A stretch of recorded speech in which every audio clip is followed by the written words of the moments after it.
Welcome back to the Chevy pregame show on Fox. Well, here is some great news. The tarp is coming off here in Philadelphia. We have been delayed over an hour, right about an hour. Game 3 of the World Series, Yankees and Phillies, but the good news you can see at the bottom of the screen. First pitch scheduled to go off at 9:15 Eastern, 6:15 Pacific time. These Philly fans, when they heard that, they erupted. They are ready for some baseball. But remember, guys, earlier we saw Cole Hamels stretching a little bit. He never started throwing until right now. How hard is it for guys to get loose after they've started, then they stop, now they got to start again? Well, you know, again, at the end of the day, the weather is not cold. It's humid here tonight. It's not going to be difficult. Sure, maybe the mental aspect, you're starting to get fired up, you have to revamp. But again, at the end of the night, it's Cole Hamels for the Phillies. And for me, it's Halloween, right? Cole Hamels has to put on his 2008 costume if the Phillies are going to win. As a manager, anything you're doing, anything you're worried about after it'll be about an hour and 20-minute rain delay officially. Anything? But make sure everybody's ready. Let's go out there and play the game and win. And after the game, say it worth it to be waiting this long. All right, guys, so what are you keeping your eye on tonight? Obviously, Cole Hamels. We talked a little bit about the offense and the bullpens, but what else are you keeping your eye on? I think high-scoring game tonight. I think, again, because of the humidity, this is the warmest night we've had of any of the World Series games. The hitters are going to be fresh. I think they're going to go out there. This will be a high-scoring game. We can see the grounds crew right now putting the drying agent out there on the infield. What should we be looking for defensively? Because it has been raining. I know the tarp's been covering it, but obviously the baseball's going to start getting wet. So as a defensive player, a gold glove shortstop, what sort of adjustments do you have to make, if any? I make sure I get rid of the ball as quick as I can. The sooner I catch it, I throw it, because you're not going to have the feeling of the balls because it gets to you very wet, and you have to be careful with throwing the ball. Don't hold the ball too long. Make sure you let it go right away, and you'll be out of trouble. What's it going to be like for the outfielders out there? Is it going to be a nightmare? Well, it is going to be a nightmare, and you've got to be a bit tentative. And remember, you don't need to make the great play. Make the routine play, because when you try to get fancy in this type of weather, that's when you can run into trouble. Make the routine play, you'll be okay. All right, which power hitter has a better chance of breaking out of the slump tonight? Is it Ryan Howard, who's 2 for 9? I'm not going to call that a major slump, but he has struck out 6 times. Or Alex Rodriguez, who is 0 for 8 with 6 strikeouts. Is it because Rodriguez, because of who he's facing? Well, you know what? Who he's facing, he has faced Cole Hamels 4 times. He's 0 for 4 with 4 strikeouts. But I like Alex Rodriguez tonight. I think he's going to have a breakout night. All right, if you're looking at this from the Yankees side of things and Andy Pettitte, you got to be awfully confident. Here he is, 16 playoff wins, the most of all time. Joe Girardi's got to be feeling great about giving the ball to Andy Pettitte tonight and then CC Sabathia tomorrow. He knows that maybe he could wrap this thing up on Monday if all goes well. Well, to me, it's one thing about his manager. I know the guy in the mound. He don't have any problem. He's fearless. He's been in this situation before, a tougher situation. I know that guys, this game, he mean anything for him. All right, quickly, predictions. You got a winner tonight? I do. I do have it. There will be a winner tonight. I like the Yankees tonight. I think offensively they're going to have a great night. Well, I got to stick up with my people. You know, you can people. All right, not with my people. So where the people pick. Who? Aguilas? I think La Guaira Tiburones. But the thing is, I got to stay with them. I think they had a better game. I think they had the fence right behind them, and I think they should play better today. Hey, your people have reserved you a seat over there in this section. You can sit with them the whole game.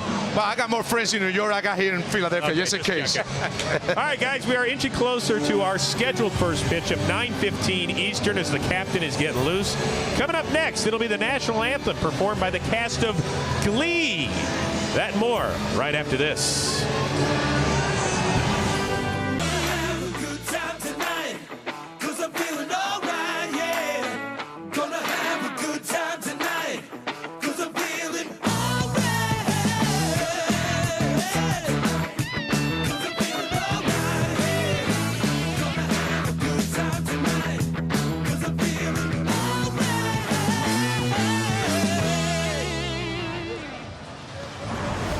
We are back on the Chevy pregame show on Fox. And yes, it is a light rain right now, but we are scheduled for a 9:15 first pitch. Players are getting loose, but right now, let's get you all set for the national anthem. Take it away, PA announcer Dan Baker.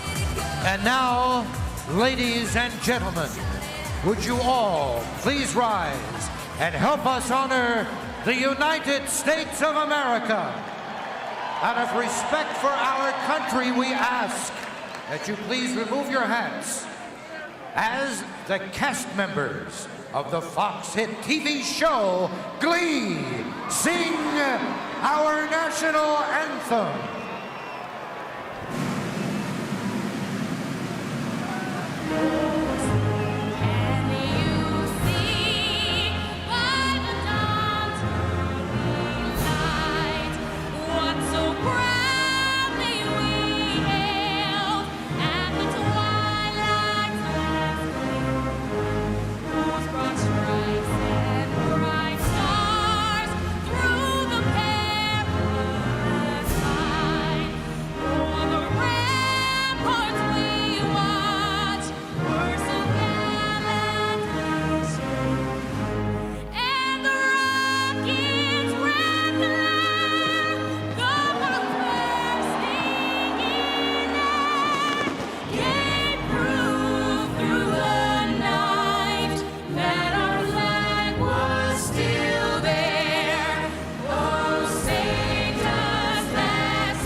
Log on to fox.com/Glee/Chevy to watch Behind the Glee, driven by the all-new Chevy Equinox. Coming up next, Joe Buck and Tim McCarver getting you ready for first pitch of Game 3 of the World Series. We are back on the Chevy pregame show on Fox. A light rain continues to fall here in Philadelphia, but everybody is getting ready for first pitch of Game 3 between the Yankees and the Phillies. And I'm going to throw it up to the broadcast booth. Joe Buck, stay dry throughout the night, my friend. Thank you, Chris. That shouldn't be too hard inside this broadcast booth. And these fans are ready to go, delay or not. I'm Joe Buck. Tim McCarver's coming right up. Well, here we go. We are going to start this thing a little later than we thought. But this World Series travels down I-95 for game number 3. The series is tied at a game apiece. And in my opinion, this game is more important for the Philadelphia Phillies tonight. Why? Because the Yankees have already announced that CC Sabathia will go on short rest tomorrow.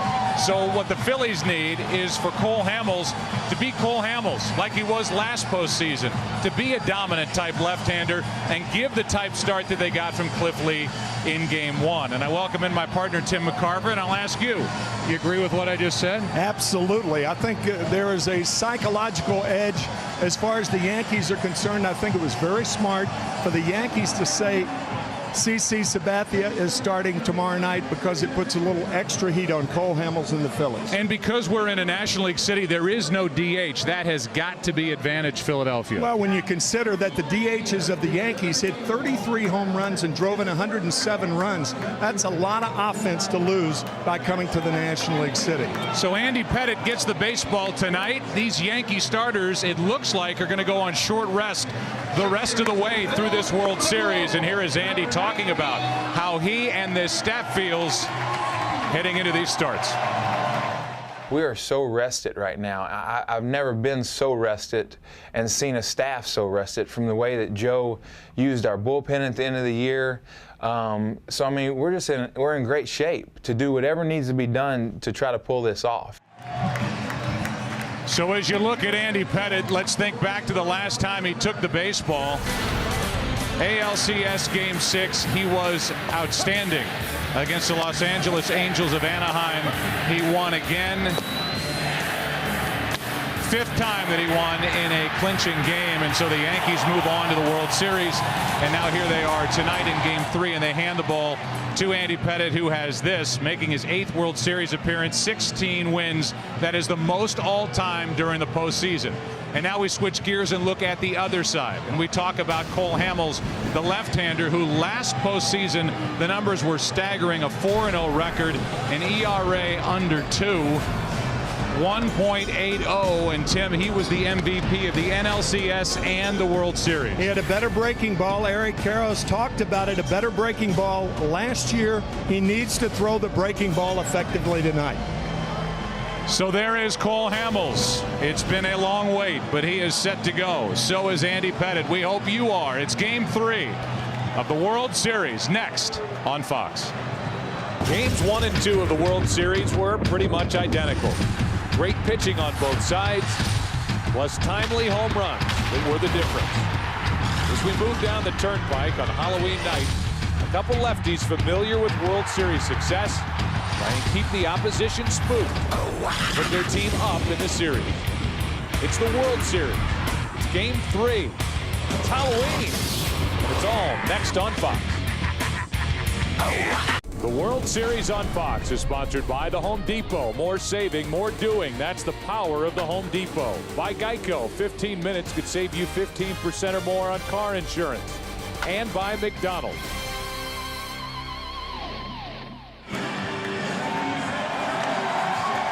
Well, lest you think the elements aren't a problem and the rain isn't an issue, they're squeegeeing the excess water. I mean, it is soaked in the area that gets dumped on when they pull the tarp off the infield. This crowd is ready to go. No surprise there. They love their Phillies, they love their Eagles, they love their Flyers and their Sixers. Take a look at the lineup for the New York Yankees. They lead it off with Derek Jeter.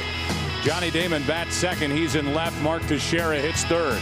A-Rod cleans up hitless in this World Series. Jorge Posada is batting fifth. Robinson Cano, Nick Swisher in right field, not Matsui. Melky Cabrera is hitting eighth, and Andy Pettitte pitches and bats ninth. And here is a left-hander, Cole Hamels, who was under 500 during the regular season. So far this postseason, an ERA of 6.75, a 1-1 record, and quite a turnaround from last October. And here's his scouting report. He really relies on that changeup. The long ball could be a problem against the Los Angeles Dodgers. He allowed 5 home runs in 9 2/3 innings. The hitters will keep their eye on this tonight, and that is the changeup, his best pitch. So while Hamels continues to get loose, we give you our opening pitch. It's brought to you by Budweiser with full flavor and a crisp, clean finish. It's what we do. How about the defense for Philadelphia? It's brought to you by Moto Blur. In the outfield, it's Ibanez, Shane Victorino, and Jason Worth left to right. Pedro Feliz, Jimmy Rollins, Chase Utley, Ryan Howard. The catcher is Carlos Ruiz. And Cole Hamels does the pitching. It is Halloween. And the last time a game started on Halloween night, it ended when the calendar turned to November and Derek Jeter hit a home run to win Game 4 of the 2001 World Series. And the banners came out, Mr. November.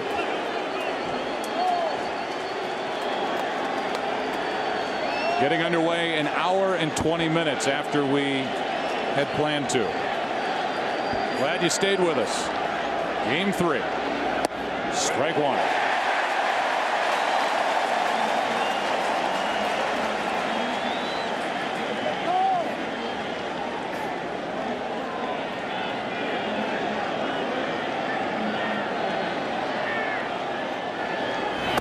Strike two. And Jeter hasn't liked either one of the two calls. He's in the hole, 0-2.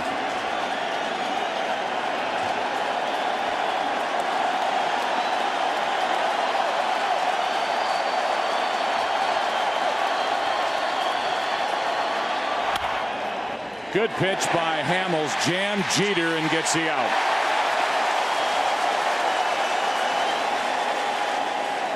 Home plate umpire is Brian Gorman tonight. Mike Everett is at first, Dana DeMuth at second, Joe West is over at third, Jerry Davis is in left, and Jeff Nelson is down the right field line.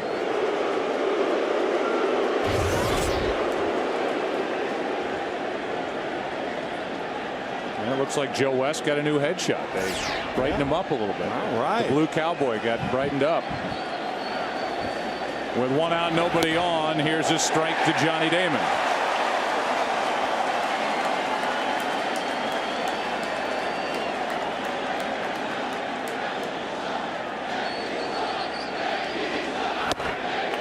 Too far inside, a ball and a strike.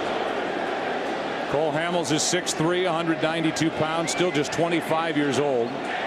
First round pick of the Phillies, 17th overall in 2002. He ties up Damon, and it's 1-2. Talk about surprising the Yankees, coming out and throwing 6 straight fastballs. 3 to Derek Jeter, finally jamming him, and 3 to Johnny Damon.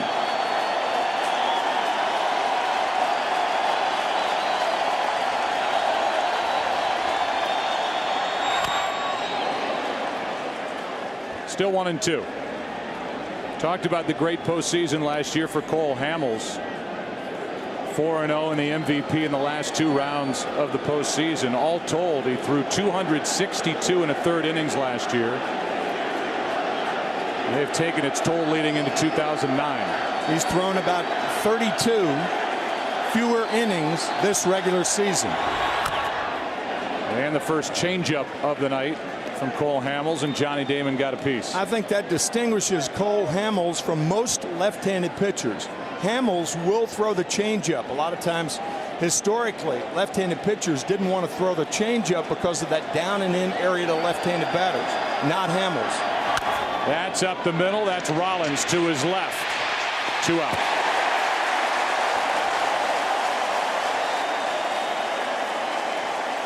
Before Teixeira bats, we look at the managers and we give you the Home Depot tools to victory. Well, the Yankees want to score early and quiet the crowd. The Philadelphia Phillies, they want to continue home field dominance in the postseason. The last 2 postseasons, the Phillies have won 11 of 12 here. Change up, strike 1 on Teixeira.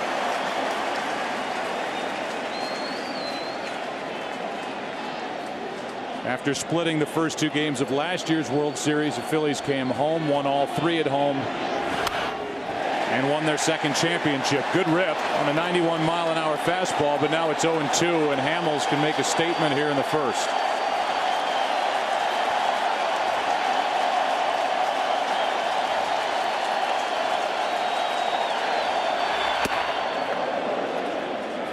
Fastball sails high. 1 ball, 2 strikes.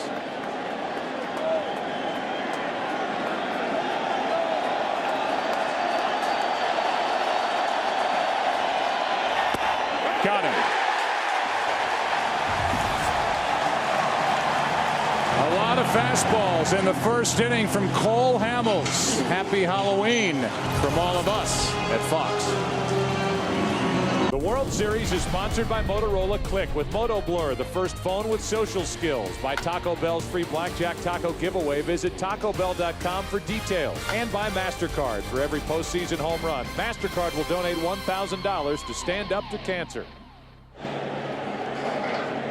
No score after a half inning in Game 3, and now the Phillies line up. Jimmy Rollins leads off. Shane Victorino, Chase Utley, the second baseman. That's the top 3. The middle 3, Ryan Howard, Jason Worth, and Raul Ibanez. Pedro Feliz is at 3rd. Carlos Ruiz and Cole Hamels pitches and bats 9th. See the numbers. Game 1 compared to Game 2 with runners in scoring position. This, Tim, so far, as you look at the regular season numbers for Andy Pettitte, 14 and 8. We give you the scouting report. This has been really a postseason, but in particular a World Series. It's been dominated by pitching. That's true, and keep an eye on that first point. Left-handed bats have given Andy Pettitte problems this year. Left-handed hitters are hitting 40 points higher than right-handers, and the Phillies with 3 left-handers in the lineup. Rollins goes to left past Alex Rodriguez, and just like that, Philadelphia puts their leadoff man on.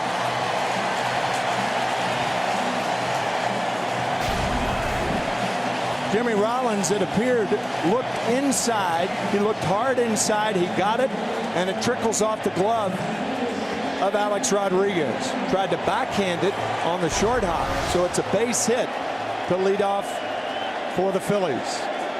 And it brings in Shane Victorino, who's 2 for 8 in this series with Utley to follow.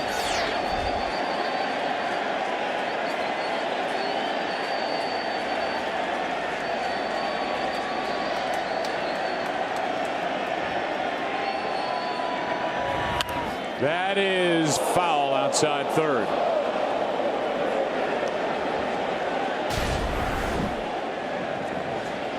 That was a lot closer than it initially appeared. About a foot foul.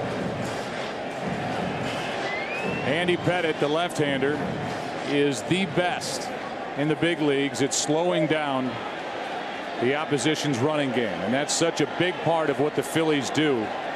Number 2 in the National League in stolen bases during the regular season. There's a strike, and it's 0-2.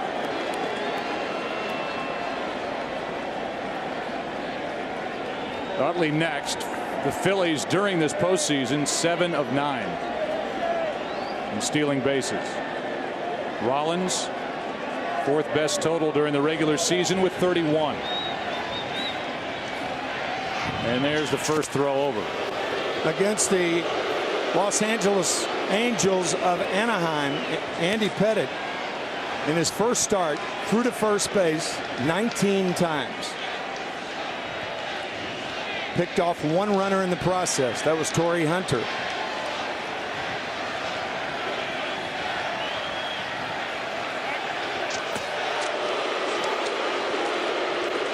Interesting conversation that we had with Davey Lopes, who is the first base coach for Philadelphia prior to tonight's game, about Andy Pettitte's pickoff move.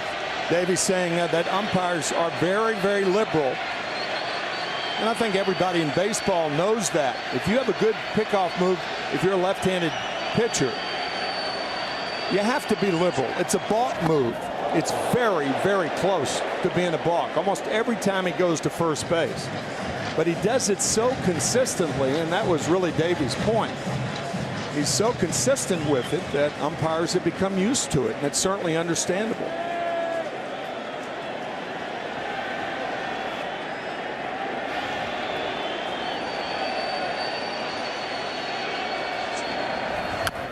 Grounder foul outside third. The gist of the conversation with Davey Lopes was that umpires will tell him, unless Andy Pettitte's foot breaks the back line of the pitching rubber, he can come to first. It has to go all the way across the back side of the pitching rubber for it to be a balk. And he hangs that right foot in the air and then either heads to the plate with a pitch or to first with a pickoff throw. Slide step, and Victorino pops it up. Alex Rodriguez hauls in out number 1. Pedro Martinez quick pitch Derek Jeter the other night, and we just saw a quick pitch of Andy Pettitte to Shane Victorino. Victorino was not ready for that hanging curveball because of the slide step of Andy Pettitte. So not only does it affect the runner at first, but it can affect the hitter also. When we say slide step, we're talking about not as high of a leg kick, keeping that front foot closer to the ground, and Victorino popped it up. 1 on 1 out for Chase Utley, who homered twice off Sabathia in game 1.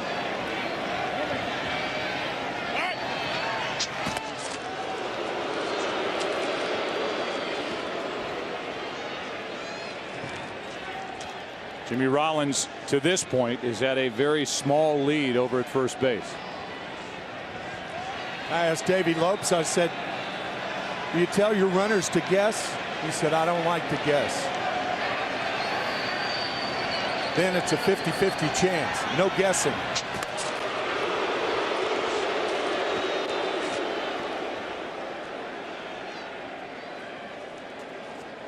Seemed a couple times when the Angels did run in that ALCS against Andy Pettitte, they did just go first move and take off.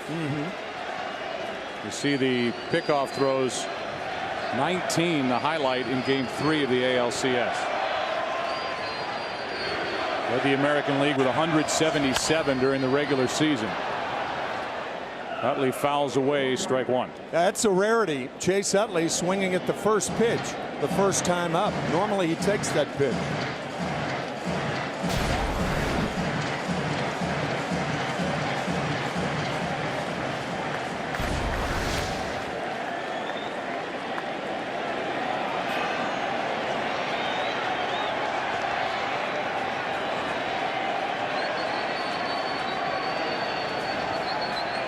To the plate, higher leg kick, and the pitch is low. Ball and a strike. Jimmy Rollins has Davey Lopes to lean on over there. Davey, during his playing career, led the National League in stolen bases 2 times. At 77 in 1975, and right now is 25th on baseball's all-time stolen base list. So he knows what he's looking at as he tries to help out, in this case, Jimmy Rollins. We've talked about it so many times about how speed slows down the game.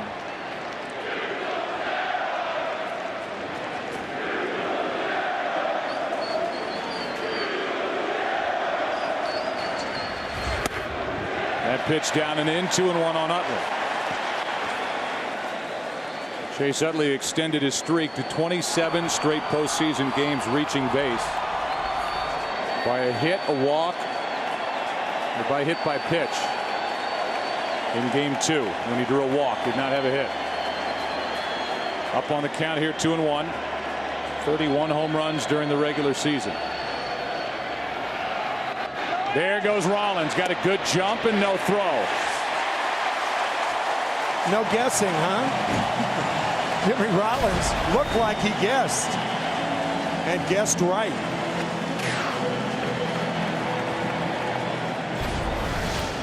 For Jimmy, that's just his second stolen base of this postseason. Both have come in this series, and the count's 3-1 on Utley. Much easier to steal third from second than it is second from first against Pettit. So he may not stop.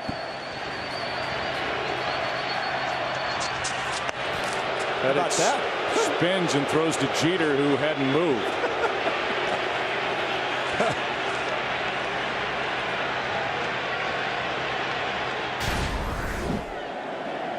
Here's Jeter after Jimmy Rollins stole second base.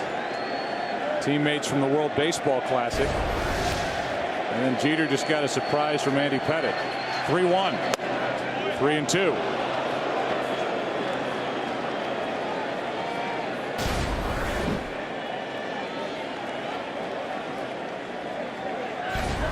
Unofficial look on Fox Tracks. It's called a strike, and it's a full count. Rodriguez is so far off the line and so deep. Might be tough for him to get to the bag on a stolen base try by Rollins. There he goes. And Utley fouls it off to the right. I mean, that's going to be a race. Forget about the throw. Jimmy Rollins will have that little head start, and those two are going to have to try and converge at third base. Well, the one thing you want to do, there's one out, so you want to try to concentrate on the hitter. As we said, Jimmy Rollins with another good jump from second base. Yankees got a break with Chase Utley fouling that ball off. Jeter came in to talk to Andy Pettit. Jorge Posada went out to talk. And now another 3-2 pitch coming to Chase Utley. Utley hitting 128 against left-handed pitching this postseason. But with 3 home runs. That's foul. Take a look at the defense for the Yankees. It's brought to you by Moto Blur. In the outfield, it's Damon in left, Cabrera in center, Nick Swisher is in right. Around the infield, A-Rod, Jeter, Cano, and Teixeira. Jorge Posada catching Andy Pettit. 8th pitch of this at bat coming to Chase Utley.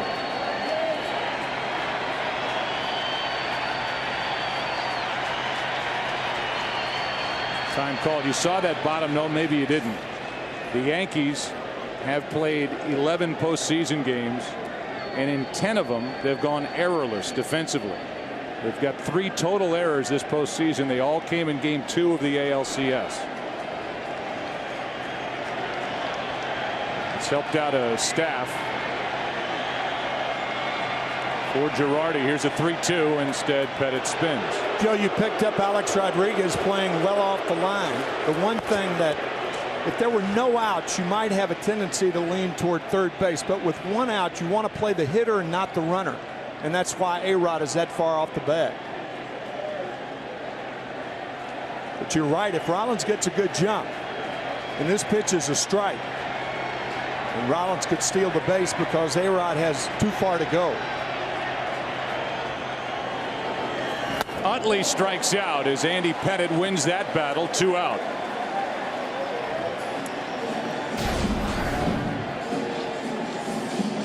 That's a slider that goes down. Well, that's a terrific pitch. You can see that corkscrew spin right there going down to Chase Utley. Out of the strike zone, but looked like a strike. So now Ryan Howard, who does have 2 hits in 9 at-bats in this World Series, but he has 6 strikeouts.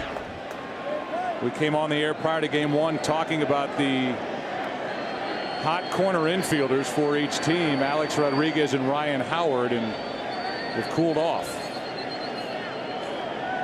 since both pounding the ball in the LCS.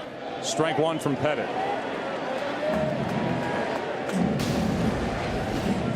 There they are coming in between the division series and the league championship series. Combined, A-Rod 438, 5 and 12. 5 homers, 12 RBIs, and then Ryan Howard. But so far, a combined 2 for 17 with 12 strikeouts between these two. Here's an 0-1. Blocked by Posada. 1-1.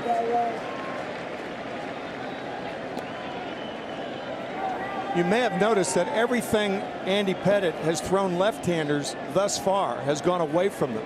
That's one of the reasons that Andy Pettit, in my view, has problems with left-handed pitching or left-handed hitting.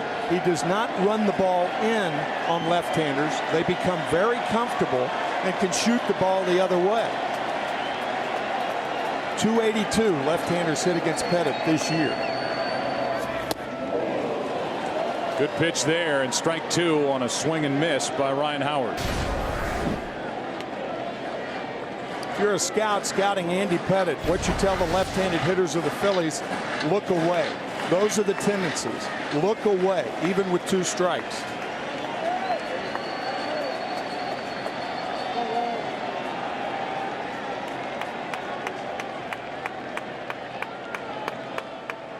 And Andy Pettit just waiting. Finally, Ryan Howard goes out he calls timeout, and Jorge Posada goes out to talk, and we look at the grips for Andy Pettit. Well, we talked about Cole Hamels, the changeup being his best pitch. Well, the cutter from Andy Pettit is his best pitch. Interesting, the different changeups and the different grip changes of Andy Pettit and Cole Hamels.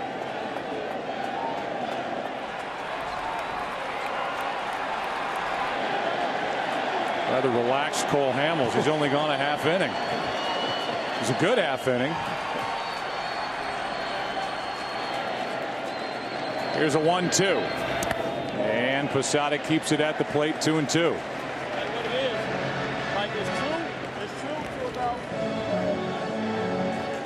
Tough right-handed batter on deck in Jason Worth.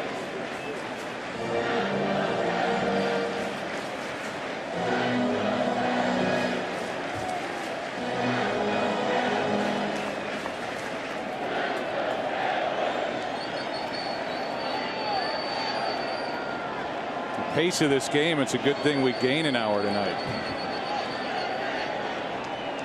It's been a long bottom of the first as Howard stays alive. This will be the 20th pitch coming from Andy Pettit, and he has been very deliberate with his pace. 20 pitches and 5 throwovers.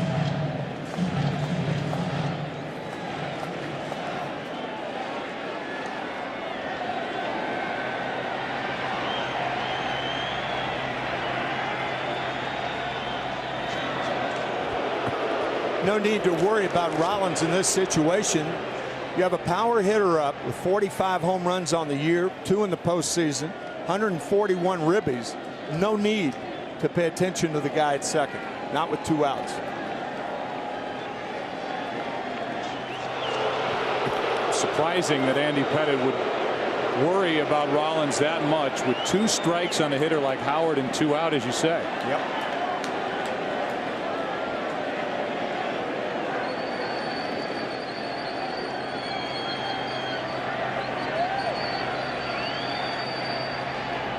The 2-2 and a strikeout of Ryan Howard. Back-to-back strikeouts of Utley and Howard. A leadoff hit by Rollins, stole a base, was left on. After 1 in Game 3, no score. The World Series on Fox is sponsored by Budweiser with full flavor and a crisp, clean finish. It's what we do.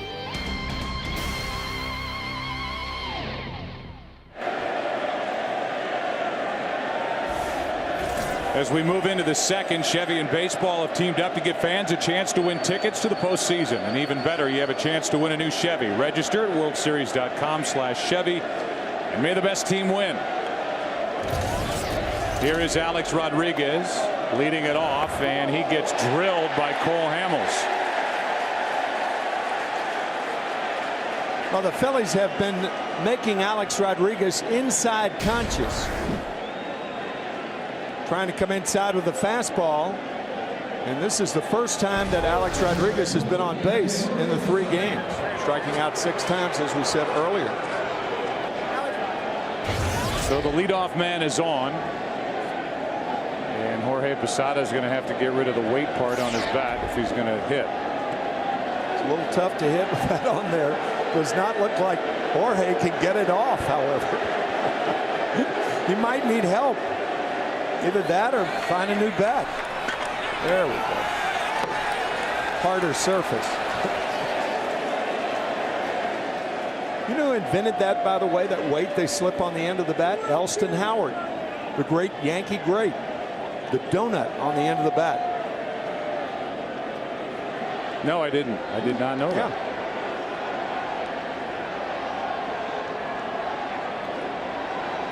Jorge Posada. Oh, that's a balk.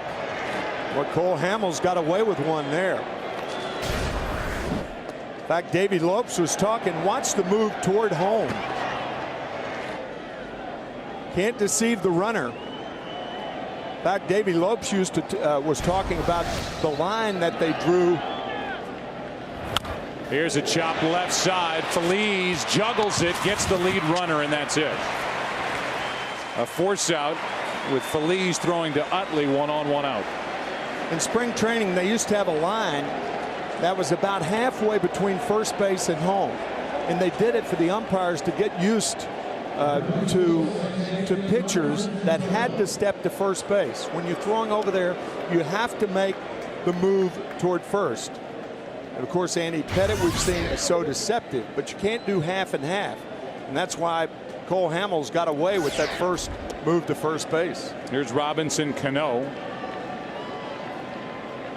During the regular season, hit .320, 6th best average in the American League. He's hitting only .214 during the postseason, 1 for 7 in this World Series.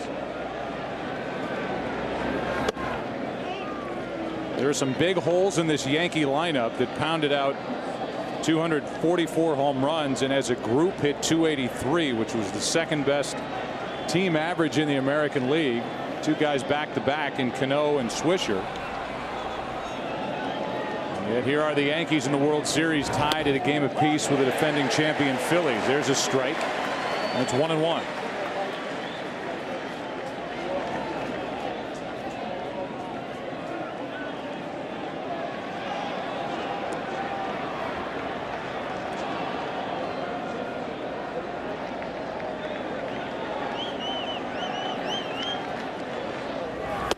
There's another strike, 1-2.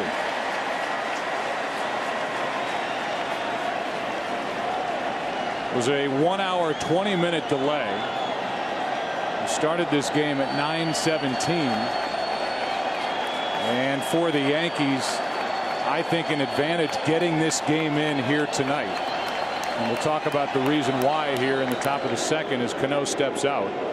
The Yankees have already announced that Sabathia will go tomorrow night on 3 days rest. His numbers are very good on 3 days rest.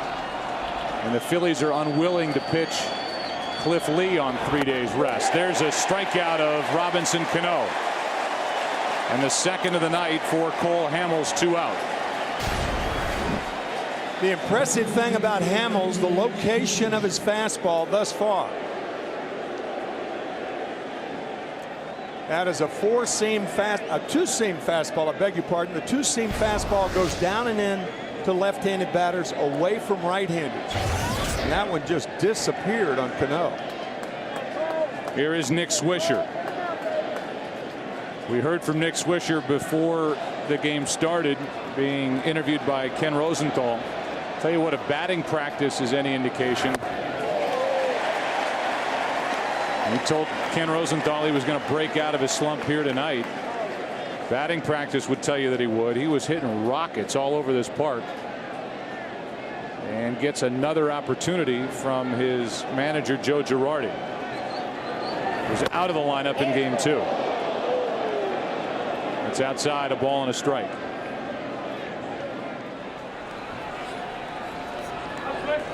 Just 4 out of 35 this postseason is Nick Swisher.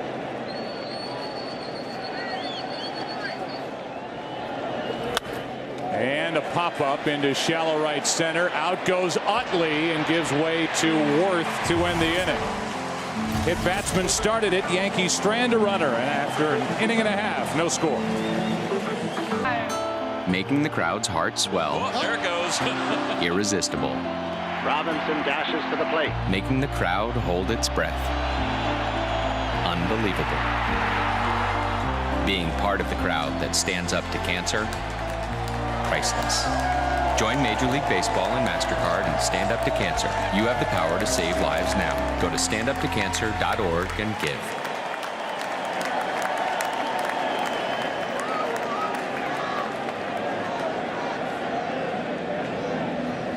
Throughout this postseason, for each home run hit, MasterCard has made a donation to benefit Stand Up to Cancer. $50,000 so far.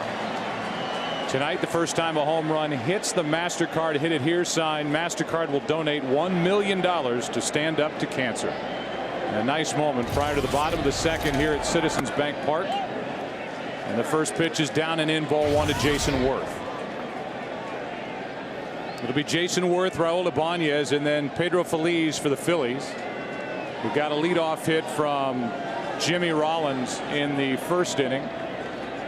He stole second and then was left stranded as Victorino popped up and Utley and Howard struck out. 2-0 from Andy Pettitte.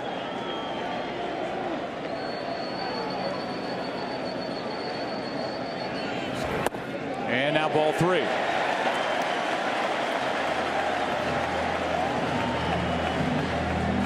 Worth with 14 home runs against left-handed pitchers this year.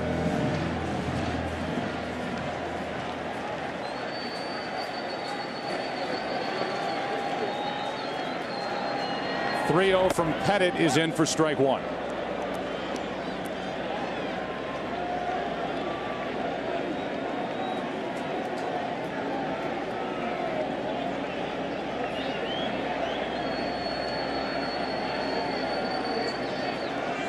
And now the next from the Yankee left-hander is swung on and fouled out of play right side.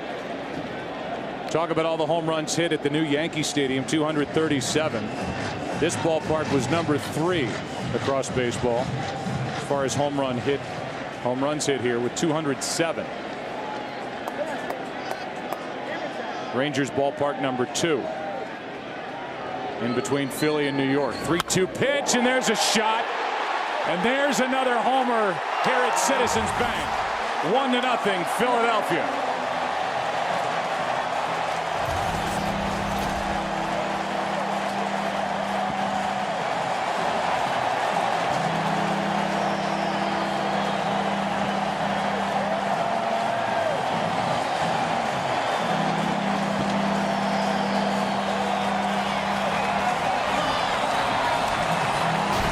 Watch Jason Worth reach for the pitch and reach the stands.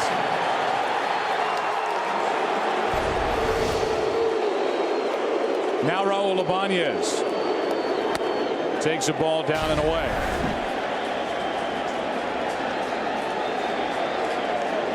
"36 home runs during the regular season for Jason Worth. That is his 6th of this postseason. That is protection for Ryan Howard in this Phillies lineup. 1-1 on Ibanez.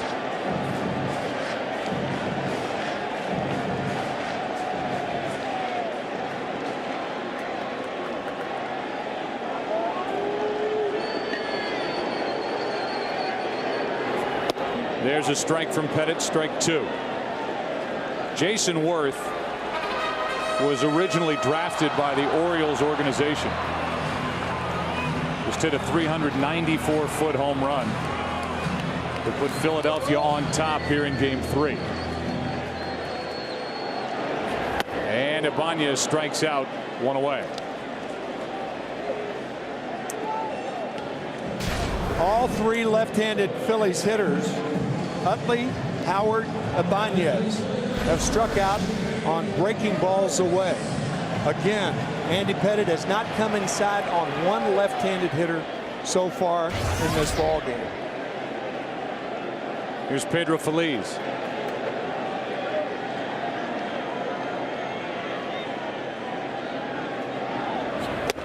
Up and in, ball 1. The interesting part of Worth's career is he was hit by a pitch when he was a Dodger in the wrist and missed the entire 2006 season. Hit by A.J. Burnett.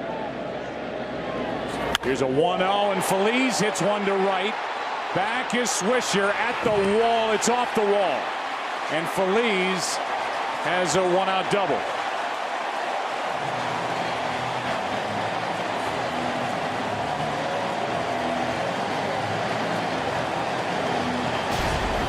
Eric Karros talking in his pregame remarks, saying that it's warmer here in Philadelphia and the ball's going to carry better. That's an example of what Eric was talking about.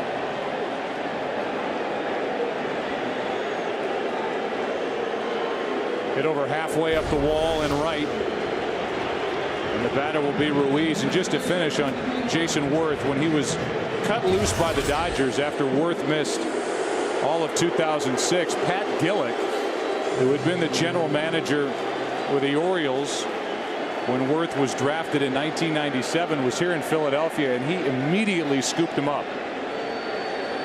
And all Jason Worth has done is get better and better and better. And the Phillies have a star in their right fielder, whose total of 36 home runs was good for 7th best in the National League this year. Gone from a guy who couldn't play every day for Charlie Manuel to a superstar. Ball 1 to Ruiz.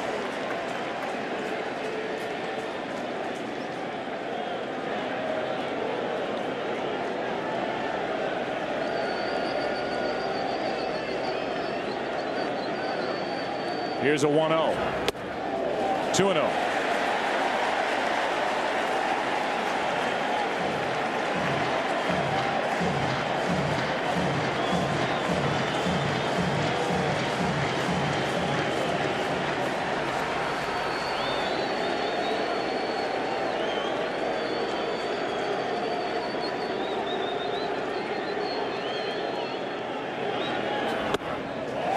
That's ball 3.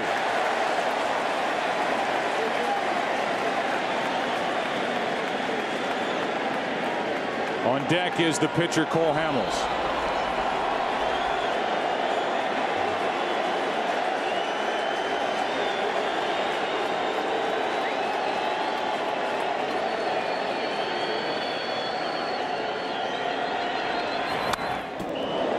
Came in on 3-0. Looked for a moment like Pettit was pitching around Ruiz, and he found the strike zone, and Carlos Ruiz fouled it straight back. I think that surprised the Yankees, and I think it's a good move by Charlie Manuel, allowing Ruiz to hit 3-0 with the pitcher on deck.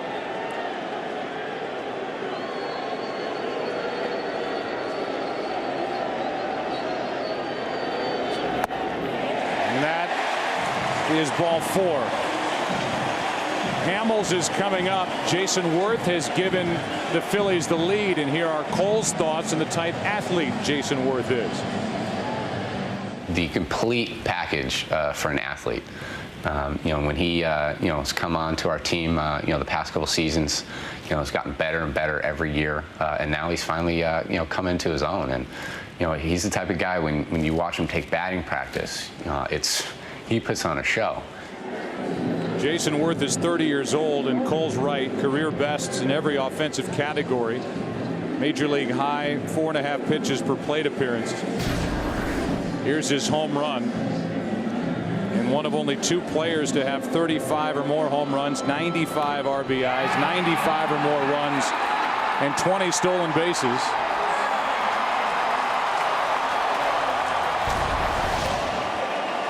Here's Cole Hamels, 2 on with 1 out.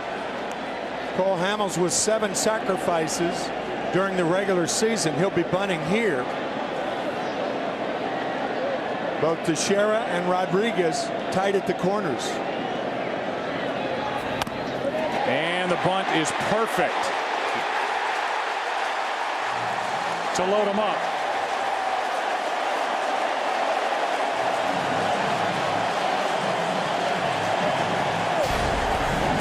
Perfect is right.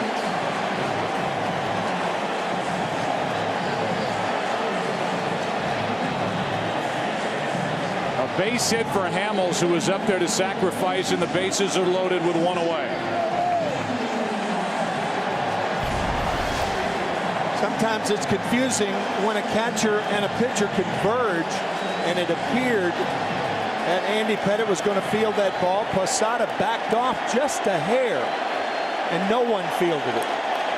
A double by Phillies, a walk to Carlos Ruiz, now a bunt base hit by Hamels, and here's Rollins. Tough to double up. He can run. Ball 1 from Pettitte.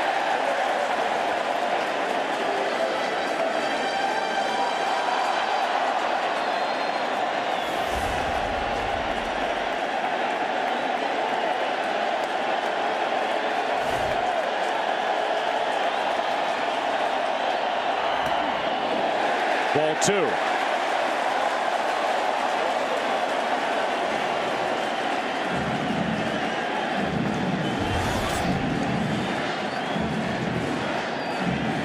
Rollins with 21 home runs during the regular season.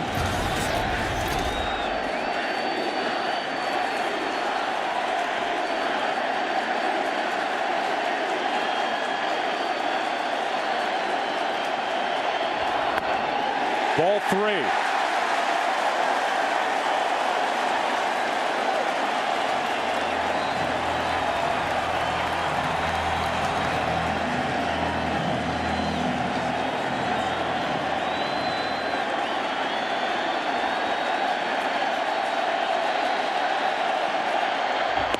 Strike 1.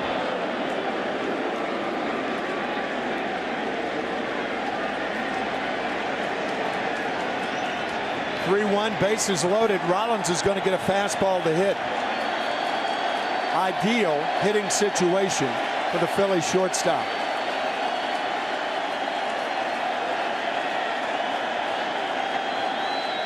Time called.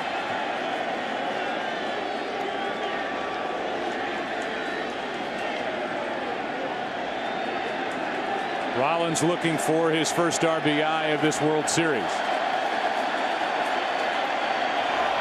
And he found it on a bases loaded walk. It's 2-0.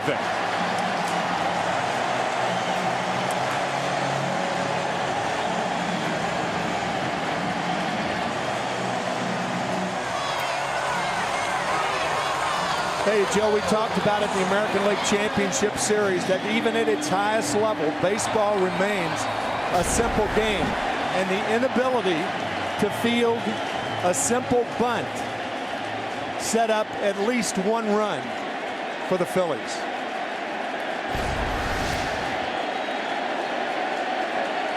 Now the bases are loaded for Victorino, who's out in front of that pitch, strike 1.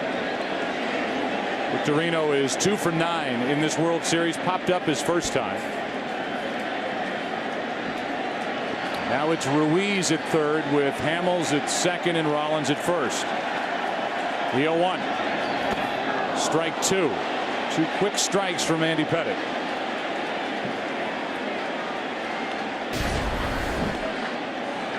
Good changeup from Pettitte.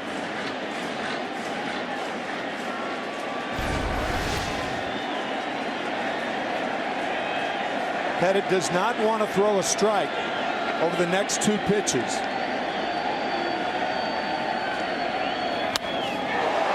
That's in the air to left. Ruiz will tag and run on Johnny Damon. Make it without a play. It's 3-0.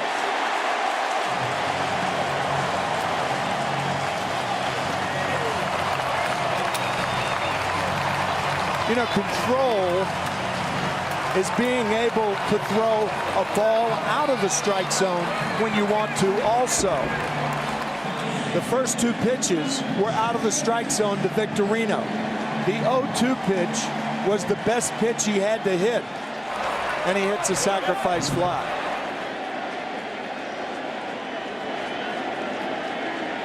So it's 3-0 Philadelphia here in the second, and the eighth man to bat in the inning is Chase Utley.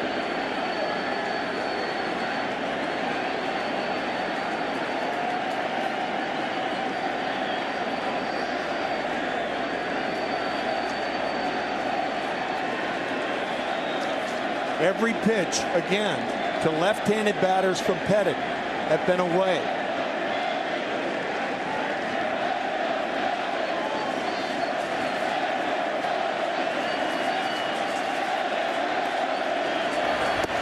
There's one inside, ball one. But intended to be away.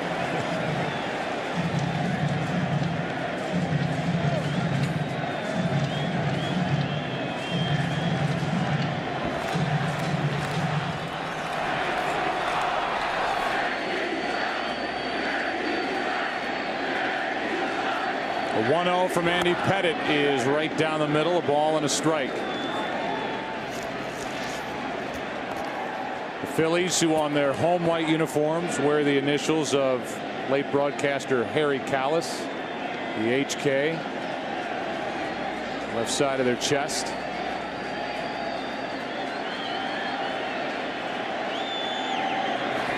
That's inside, ball two, and Harry was behind the mic last October when the Phillies won it all. Their second championship and their first since the 1980 season, in his sport coat and white shoes that he always wore in the Philadelphia dugout. Trademark apparel. 2 on, 2 out. Utley, as Pettitte has been inside the majority of this at bat, fouls it 2-2. Now the last two pitches he's tried to come inside. That curveball stayed inside on the first pitch. Second time through the order, give the left-handers a different look.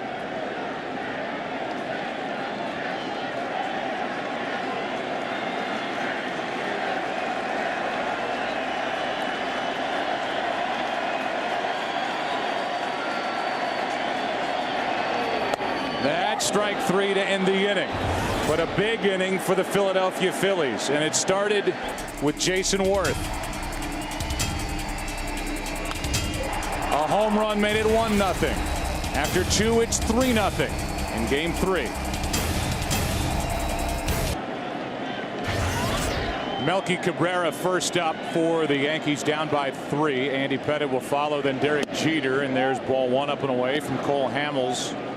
Only blemish on the record of Cole Hamels was hitting Rodriguez with his first pitch of the second. Otherwise, 2 strikeouts. No walks. 2-0.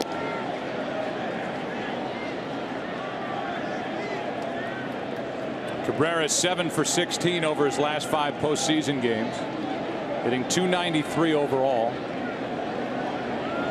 here in 2009. There's a strike. 2-1.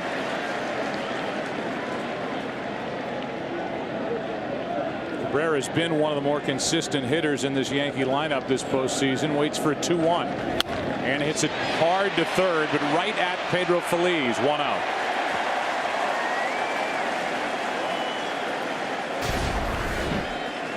Phillies playing even with the bag, looking perhaps for a bunt. Charlie Manuel saying that Pedro Phillies has the most accurate arm of any third baseman in the National League. Not necessarily the strongest, but the most accurate. Here's Andy Pettitte, and there's strike one. Andy Pettitte in his career is 25 of 186 at the plate. His one career home run. He's 2 for 16 swinging the bat during the postseason. 1 ball, 1 strike.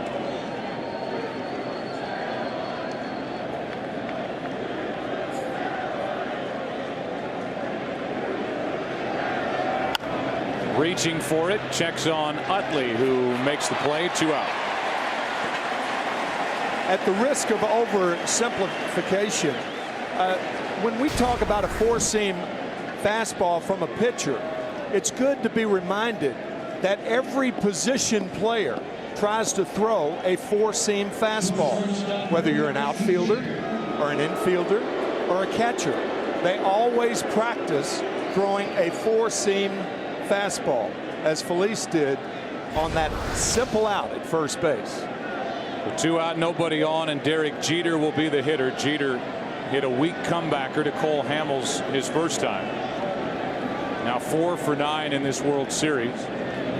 And strike one.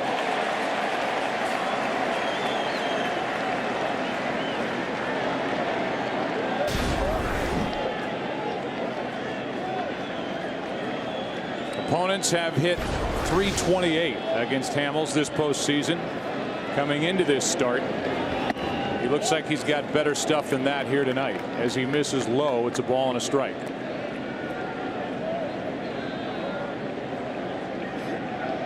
Pitching matchup for Game 4 tomorrow night is Sabathia on short rest, 3 days, and Joe Blanton getting the ball for Philadelphia. That's fouled by Jeter, and that's strike 2.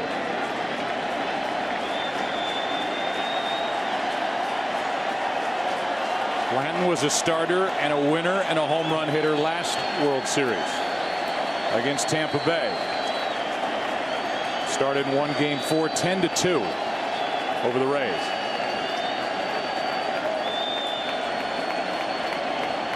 Ruiz sets up inside, and the pitch misses high. 2-2.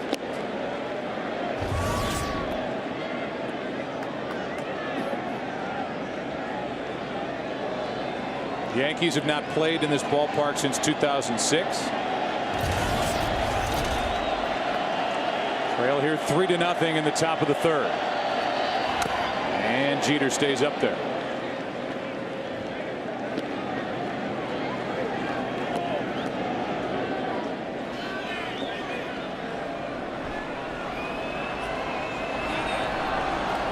Andy Pettitte faced 8 batters in the second and allowed 3 runs on 3 hits. The 2-2 from Hamels. Jeter sticks the bat out, pokes it into right, and there's Jason Worth. Got a good jump. Good stuff for Cole Hamels. Bottom of the third inning, Game 3. 3-0 Philadelphia. Up above, dealing with the wind and the rain. Aerial coverage brought to you by DirecTV. For the most sports in HD, call 1-800-DirecTV. Glad you're with us on Fox as we go to the bottom of the third inning. Game 3, 3-0 Philadelphia. Ryan Howard first up. Struck out his first time. Andy Pettitte has taken care of Utley twice on strikeouts. Ryan Howard has started with a strike.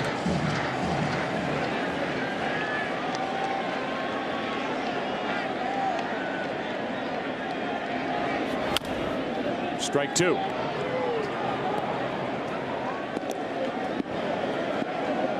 Best Halloween costume, Batman or a pirate? He couldn't decide.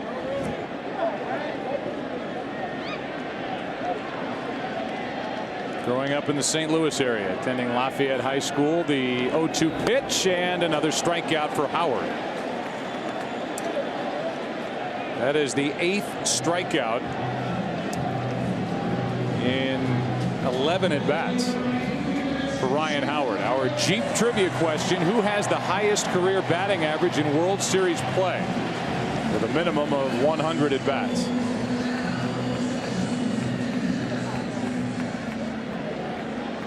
Here's Jason Worth. He homered his first time. Jason Worth is now 2 for 14 against Andy Pettit, but both hits have been home runs. Time called by Worth.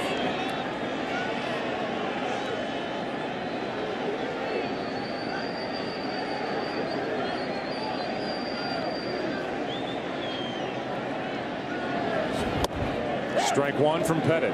Earlier in the year, Davey Lopes said that Jason Worth likes to do things that are oddly unexpected. Well, that 3-2 breaking ball, just reaching out there, that was oddly unexpected. Not too many guys are that strong to hit a ball that far on that pitch. The 0-1 from Pettit is a little tight. 1-1.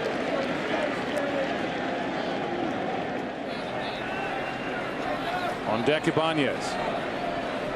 The Yankees in their half of the fourth inning will have the 2, 3, and 4 hitters: Johnny Damon, Mark Teixeira, Alex Rodriguez. That's inside, and that's ball 2. Talk about how good of an athlete Jason Worth is. He didn't have much of a choice. His mom Kim was a track star at the University of Florida. His uncle's Dick Schofield, 14 years in the big leagues, won the World Series with Toronto in '93, and his grandfather Ducky Schofield was a shortstop. 1960 champion Pirates. Played the last 6 weeks of the season when Dick Groat broke his wrist. Dick Groat, the MVP of the National League in 1960. There's ball 3 to Worth, trying to get on for the second time.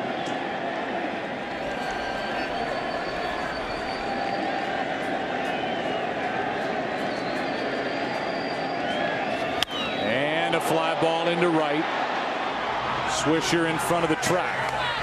2 out. Base is empty. Ibanez will be the hitter. Following the Fox NFL Sunday pregame show tomorrow, watch from Cowboys Stadium the biggest live trailer debut in history for a movie event, Avatar.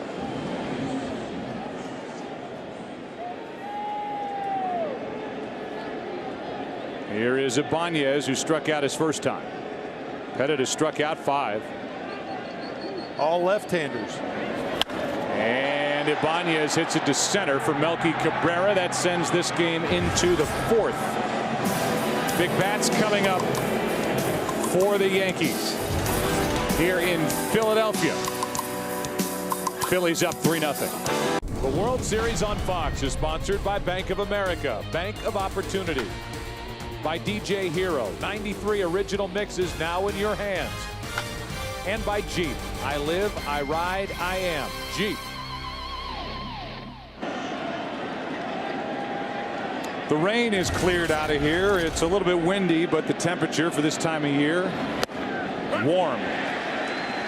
62 degrees as we play here in the top of the 4th inning, and a strike is into Johnny Damon, leading it off for New York. Damon, Teixeira, Rodriguez down 3-0 to Cole Hamels and the Phillies, and here's a fly ball into right. Worth is there, and that's out number 1. Pete McCannon is the bench coach. We visited with him during the break, and the first question was about the way Cole Hamels is pitching and that the bench has to like the way he's worked. Well, you know what? It's all about command of your pitches, and he's been showing pretty good command. That one ball got away from him to A-Rod, but in general, he's been hitting his spots and using his changeup effectively. We've gone on and on about how good of an athlete Jason Worth is, and he went down, got a pitch, and hit it a long way. He's a special talent. He really is. You know, that was a pretty good slider that was down in the zone. He went down there after it, and he got it up in the air. He's been very impressive this year. Hour and 20-minute delay. You guys seem to be ready after putting this thing on hold for a little while. Well, you know what?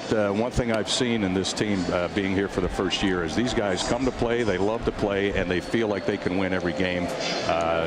Everybody plays their butts off, and they give it their all, and they expect to win.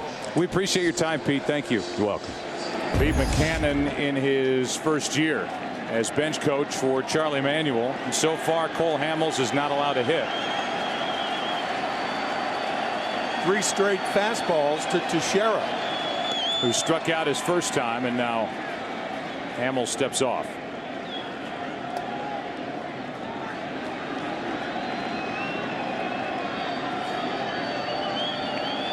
Here's the 1-2.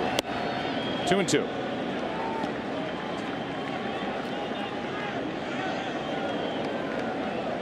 Teixeira came in having played 14 games in this park, 6 home runs, 17 RBIs.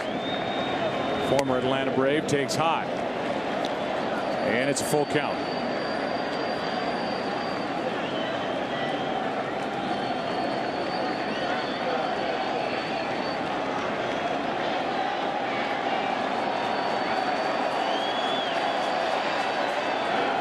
That is just out of the strike zone for a 1-out walk with Rodriguez coming up.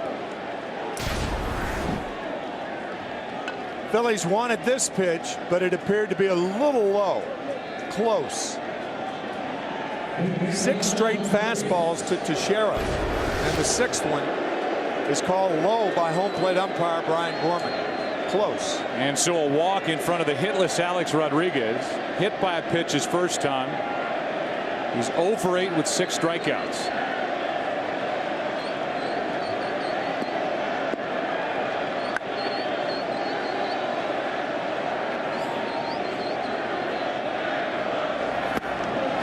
Changeup, strike 1. Ken Rosenthal is with us. Kenny, you talked to Alex Rodriguez. What did he tell you about his approach here tonight?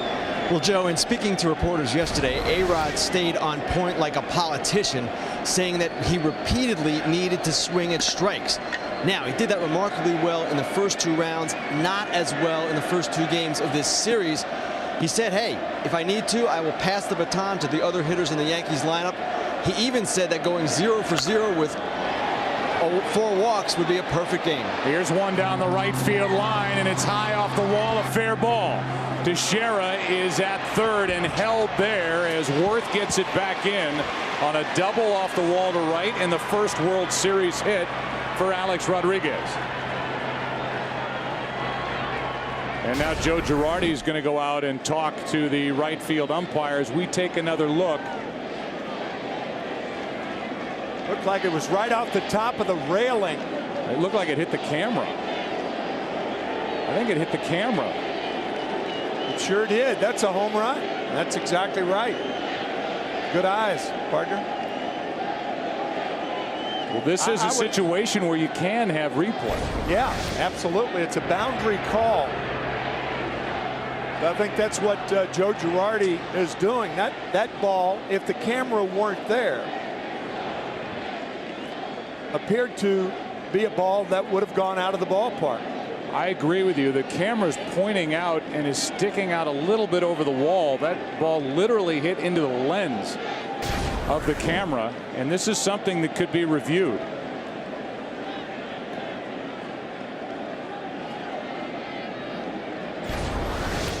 Was it coming down when it hit the camera? You know, the question is, will there be conclusive evidence to say if that ball doesn't hit inside that camera, it leaves the park? And since that camera's sticking over the wall, I think you can debate it.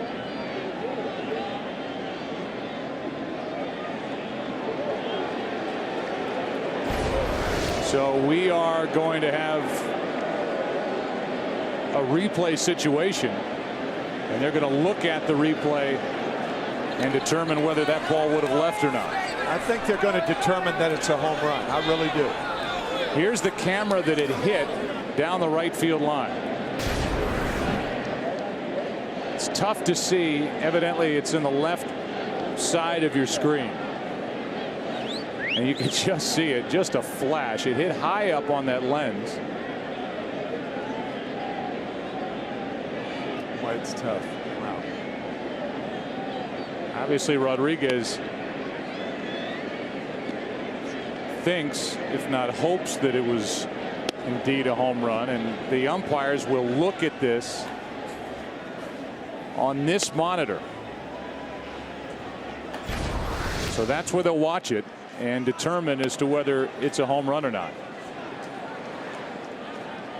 I don't know if there's enough evidence to say that that ball clearly would have left the park, if for no other reason than because that camera, it looks like, was sticking over the wall, and they're saying home run. So it's 3-2 now, Philadelphia, as the umpires overturn the call on the field, and now Charlie Manuel's going to argue. I think because they called it so quickly, they weren't in that room very long. And this is, I would imagine, the shot that they had. And I think that ball would have been over the fence had the camera not been there.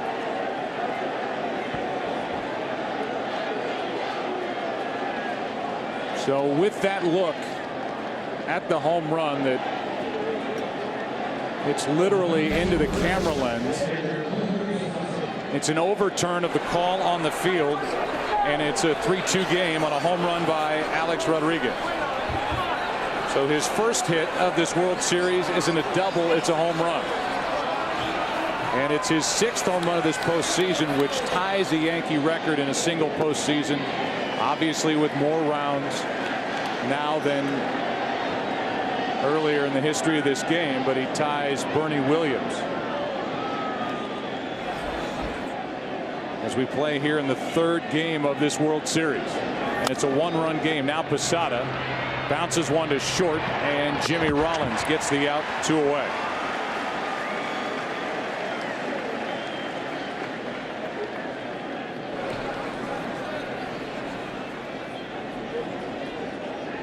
With the bases empty, the batter will be Robinson Cano.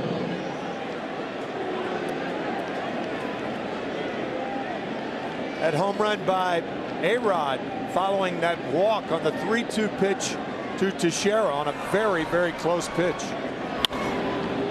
Here is a foul out of play off to the left. Strike 1 on Cano. And here is the ball forward to Teixeira.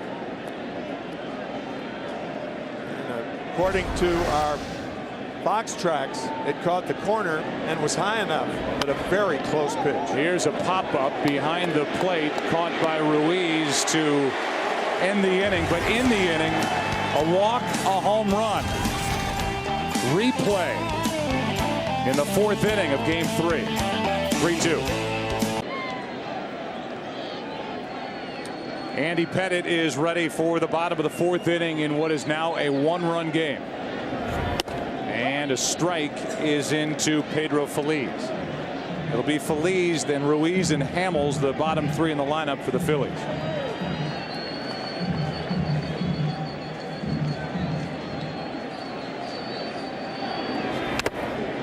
That came back and caught the home plate umpire, Brian Gorman, and the count's 0-2. Feliz doubled and scored his first time up.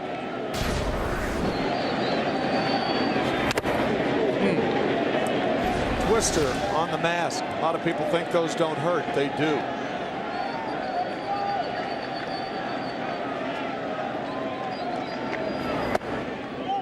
So we have seen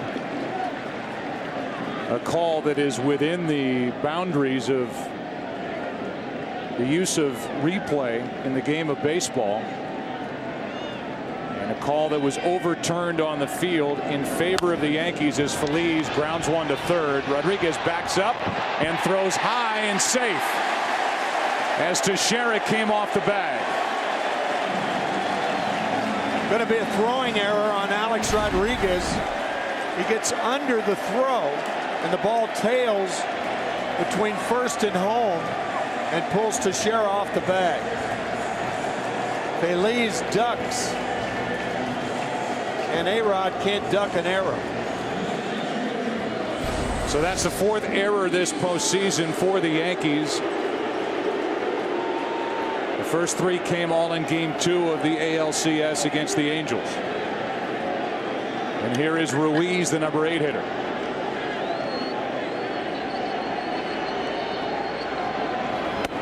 And ball 1 up and in. Ruiz walked his first time to load the bases. Actually to put 2 on. Then the bunt by Hamels was supposed to be for a sacrifice, went for a base hit, then a bases loaded walk to Jimmy Rollins. Made it 2-0, and a sac fly by Shane Victorino made it 3-0. Now it's 3-2 after the overturn and the home run by Rodriguez down the right field line in the top of this inning.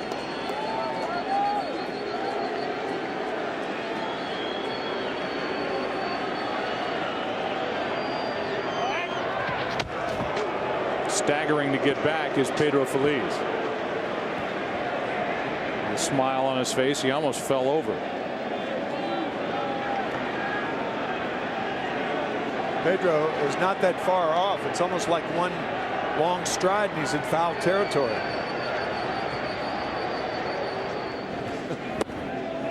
That's down and in, 2-0.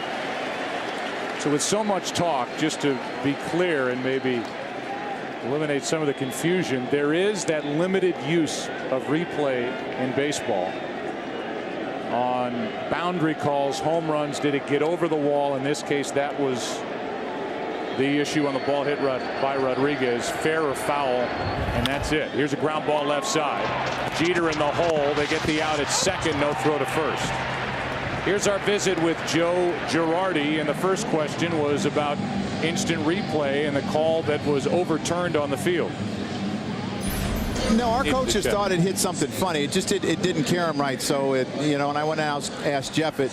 He said it made a funny noise and he would check, and they got the call right. So now, as we talk about what's going on in the game on the field, Andy Pettitte had that rough second inning. What are you seeing out of him so far? Well, he got in some bad counts, and what really hurt us was we didn't make the play on the bunt, because now you got second and third. If you walk Rollins, it doesn't matter. And then the third out is Victorino, and we gave him 2 runs because we didn't get Hamels on the bunt. That was the big problem. And offensively, you've been waiting for Alex Rodriguez, and he hits that ball down the right field line, shows his strength, and I know you hope that gets him going. Yeah, we hope that continues, and that's what he did in the first 2 series. And without Alex, I'm not sure that we would be here at this point, but he'll get going. And you've made the decision that CC Sabathia will go on short rest tomorrow night. Yeah, he physically feels great, and we talked to him about it, and he threw on short rest the last series and threw an outstanding ball game, and we're very comfortable with it. All right, Joe, thanks for your time. Thanks, guys.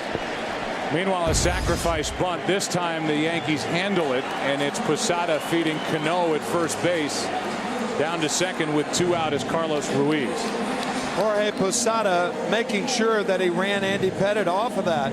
There was confusion, a bit of confusion the last time, and there was no play made on Hamels. But on this play, Posada makes sure.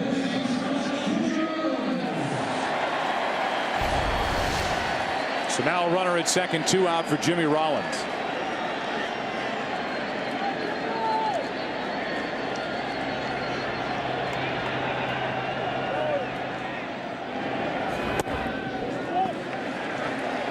Ball 1. That limited use of replay has been in Major League Baseball since August 28th of 2008. And it is used here in the World Series to overturn a call on the field for the first time.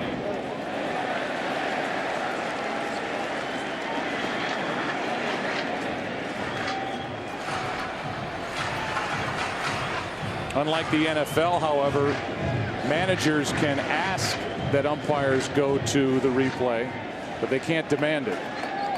In this case, the umpires went and looked at it and determined that that ball would have left the park had it not hit that camera down the right field line. And we are told that that was the first overturn in the postseason since August, actually since October of 2008, last 2 years. Time called at the plate. A lot of times you'll see a ball leave. It's a little more clear than that. All this replay did was give the umpires a chance to make a judgment call, and in their judgment, without that camera, that ball gets over the wall down the right field line. And they made it very quickly. Runner at second, 2 out, and Rollins pops it into right. Long run for Nick Swisher, who's there, and the inning is over. We go into the 5th here in Game 3. The World Series 3-2 Phillies. Back after this from your local Fox station. Bottom 3 in the lineup for the Yankees: Swisher, Cabrera, and Pettitte. We're in the 5th inning now. 3-2 Philadelphia. 2 home runs hit in this game. The first one by Jason Worth. The last one by Alex Rodriguez. And strike 1 on Swisher, who flied to right his first time up. 0 for 4 in this World Series, and out in front of that changeup, strike 2.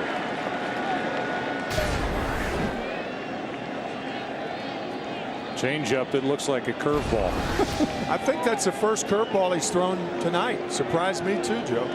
So way out in front of it was Swisher, and it wasn't a changeup, a curveball, and Swisher trying to get on to start the 5th. Takes high. Tried another curve. The reason that Cole Hamels throws fastball changeup is he broke his left arm, the humerus bone in his left arm, his junior year of high school, and consequently could not throw the curveball, couldn't bend the arm.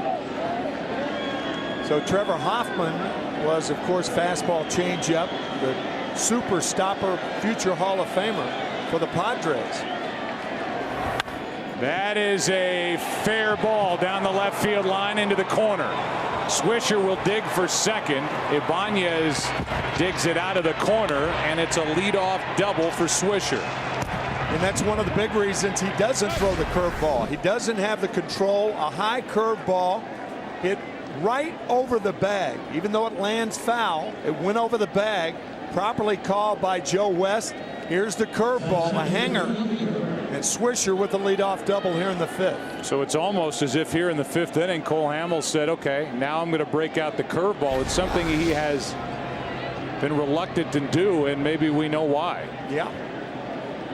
Charlie Manuel talking to us before the game, talking about that pitch and its importance to Hamels. And for Cole Hamels, he just had one pulled down the left field line for a double by Swisher. Now a strike is into Melky Cabrera, tying run at second with nobody out. It's Cabrera up now, and the pitcher Andy Pettitte on deck. That's strike 2. And if you're a Yankee hitter, you don't look for the curveball anymore. I think your thinking on that is that Cole Hamels thrown enough curveballs tonight to Nick Swisher, at least going one time through the order. He's going to stick with fastball changeup here on out. Runner at second, and a foul straight back.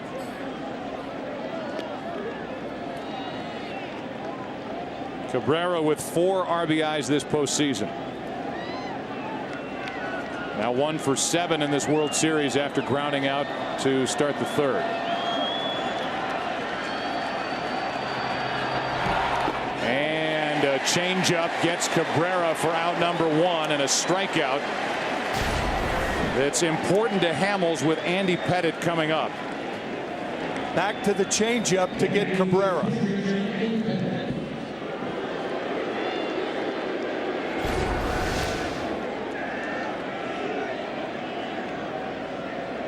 So Andy Pettitte,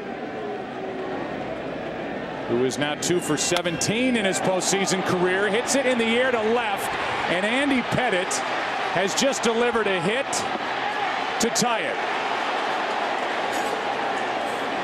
Nick Swisher gets flipped at home plate after sliding across safely, and the score is tied at 3. Andy Pettitte has 13 RBIs. There's a curveball again from Cole Hamels. Heard again, first by Swisher and now by the pitcher Andy Pettitte.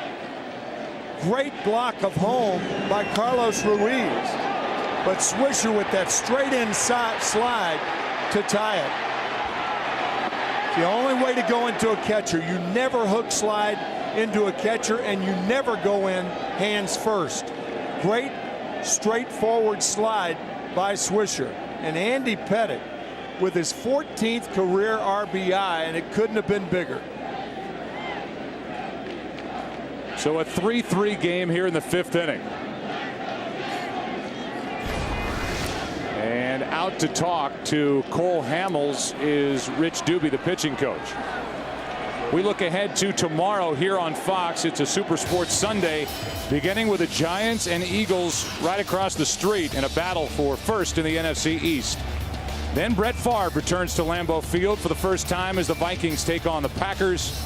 And following the OT, it's Game 4 of the World Series. It all begins tomorrow at noon Eastern, 9 a.m. Pacific. The Fox NFL Sunday pregame show that's in high definition. Big day only on Fox. And here is Jeter. And there's a little flare into center field. Victorino can't get to it. Andy Pettitte will go to second, and it's first and second with one out.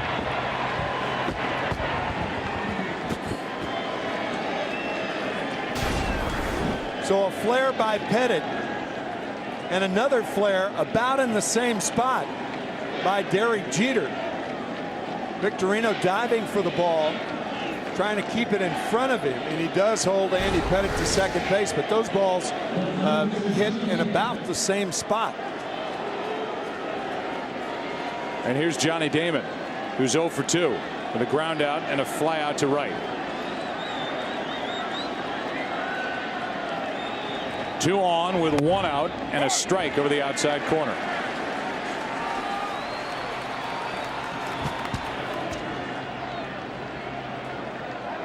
Pettitte is the lead runner. Derek Jeter the trail runner. Damon 1 for 10 in this series, and that ball is driven into right center field.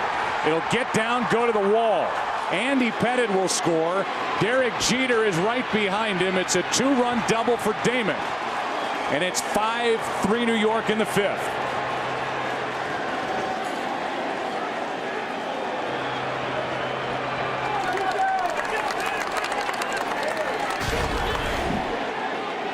Derek Jeter running right up the back of Andy Pettitte as Johnny Damon delivers a 2 RBI double past Jason Worth. And Derek Jeter actually slowing down nearing home plate because he had to. Pettitte inexperienced. Watch.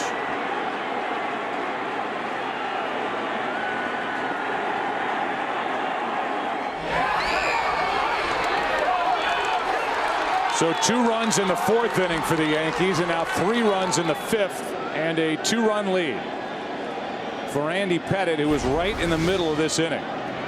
With an RBI single, now a run scored. First postseason RBI for Andy Pettitte. And he comes around to score on the 2-run double by Johnny Damon. Now the batter is Teixeira, who drew that walk on a 3-2 pitch just before the home run by Alex Rodriguez.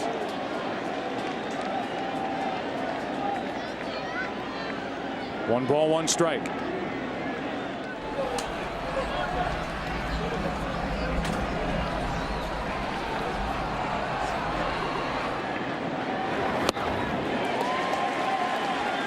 Teixeira comes up empty, strike 2. Jay Happ, the left-hander, gets loose.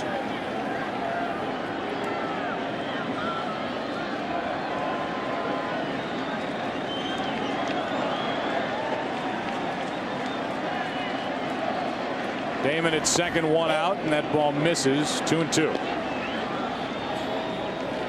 Prior to the walk to Teixeira in the 4th inning, Cole Hamels was rolling, had not allowed a hit, had just hit Rodriguez. That's it. 2 strikeouts.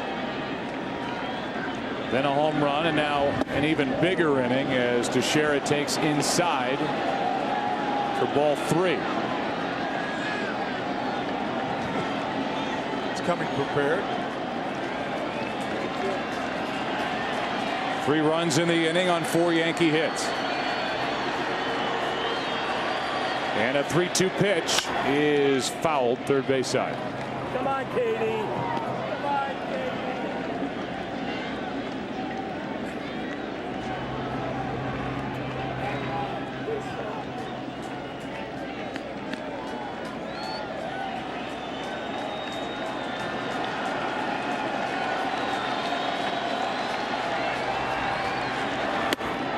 Up and away for a walk, and that's the 2nd straight walk to Teixeira. And here comes Rodriguez with 2 on, 1 out. In the 4th, this shot to right that hit into the lens of the camera was extended over the top of the railing. The umpiring crew went down and looked at it on replay, and after initially saying that the ball stayed in the park, it was a double, they turned it into a 2-run home run, and the game changed. And then in this inning, the curveballs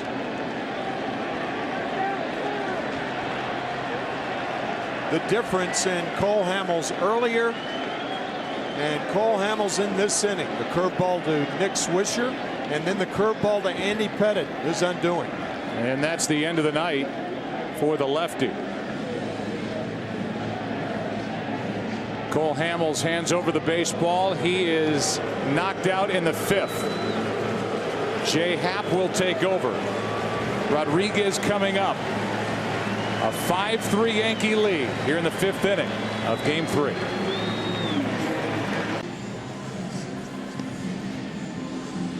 We give you our Verizon game summary. The Yankees now have a 5-3 lead. A 1 hour 20-minute rain delay at the start. Jason Worth started the scoring with a solo home run in the 2nd. Alex Rodriguez with his 6th, the 2-run shot down the right field line.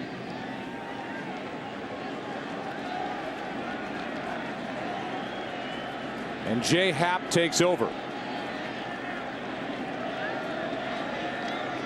Happ had a chance to make a start in this World Series. Charlie Manuel preferring to have him in the bullpen. He can give length, the starter during the season and reliever for Philadelphia. And he hits with strike 1 to Alex Rodriguez. So some of the weight off the shoulders of Rodriguez, who was hit by a pitch in the 2nd, and who came in 0 for 8 with 6 strikeouts. When he stepped in the 4th inning and hit that 2-run home run down the right field line.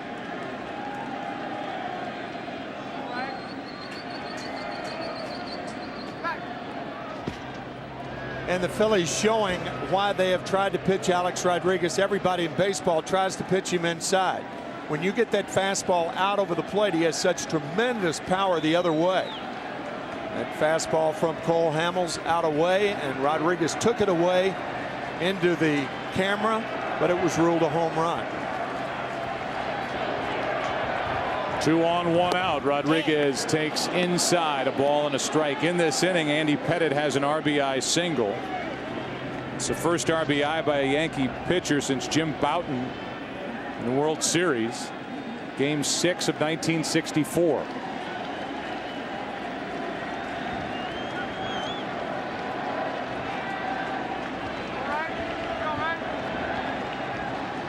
Here's a 1-1. Rodriguez hits a line drive into center. Victorino is there. 2 out. 3 of the pitches to Nick Swisher were curveballs from Cole Hamels, and Swisher getting on this curveball. So with him on second base and 1 out, another curve to Andy Pettitte, and that's the pitch you really question. Why throw your 3rd best pitch to a pitcher?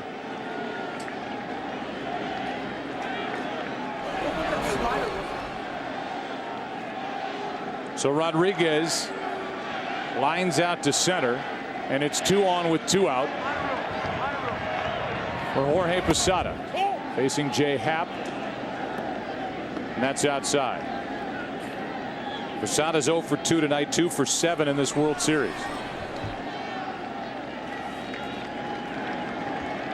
Did not make the start in Game 2 with A.J. Burnett on the mound.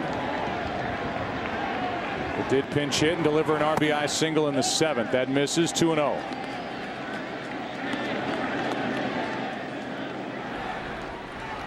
Hamels goes 4 1/3. So far he has allowed 5 runs on 5 hits, 2 walks, 3 strikeouts, and a home run.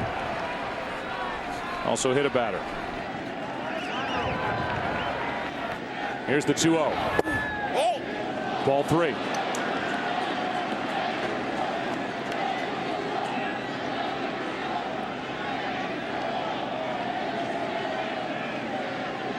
Cano is next.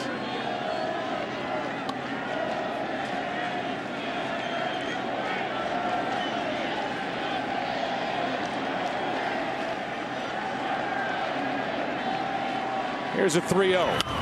And swinging on 3-0, a pop-up into shallow right. Utley is there, and the inning is over. Happ does a nice job as he takes care of Rodriguez and Posada. Yankees now lead for the first time tonight, 5-3 after 4.5. The World Series on Fox is sponsored by Chevy and their award-winning cars, trucks, and crossovers.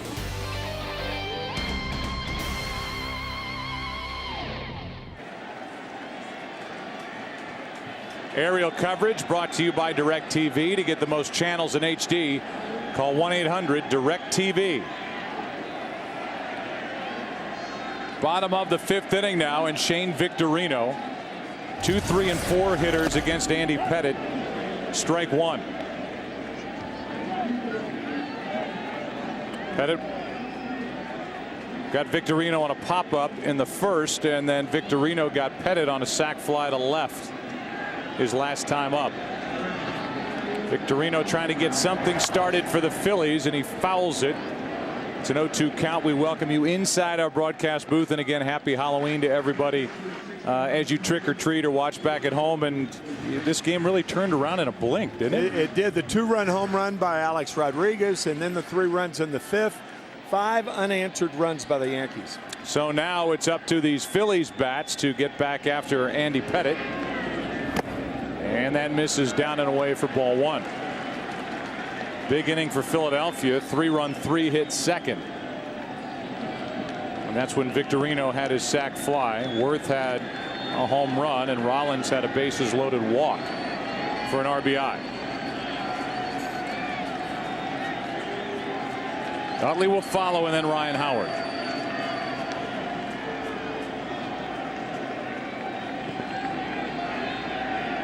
Andy Pettitte making his 12th World Series start. 3-4 overall. ERA 3.82 in the past.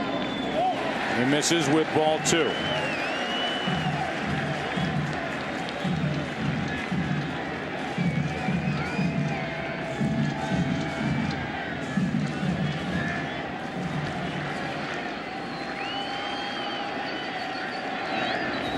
That's a line drive into center field, and Cabrera comes in to grab it. 1 out.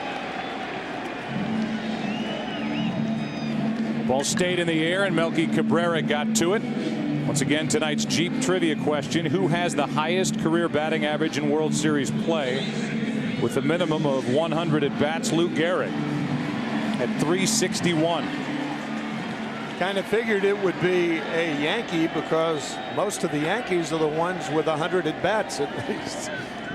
He played in 7 World Series for the Yankees. The Yankees won 6 of the 7. Hit 10 home runs with 35 RBIs in 34 World Series games. Utley has struck out twice, as has Ryan Howard.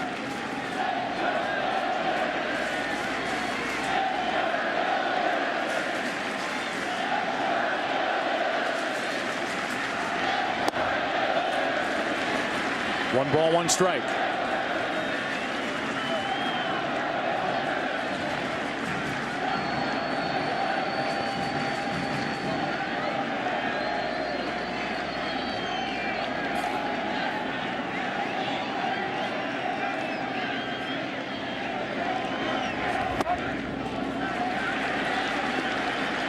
Ball 2.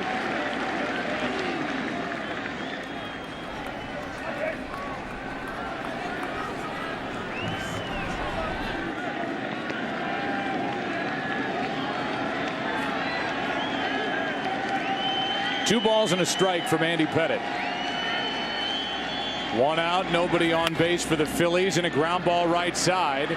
Pettitte has to get over, and does. Teixeira went way to his right to take care of that ground ball and fed Andy Pettitte for out number 2, and Ryan Howard will step in, having struck out 6 at bats in a row. 4 times in game 2.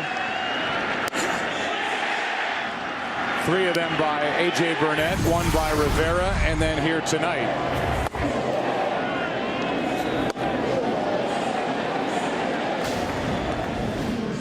8 strikeouts overall during this World Series, and he is 2 for 11.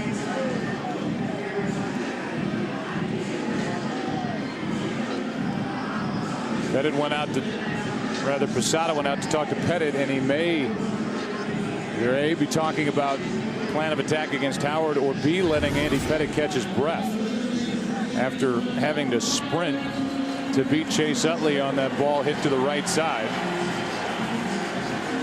Andy Pettit is trying for a 1-2-3 inning against the 2, 3, and 4 hitters of the Phillies. Once again, everything has been away from Ryan Howard all night.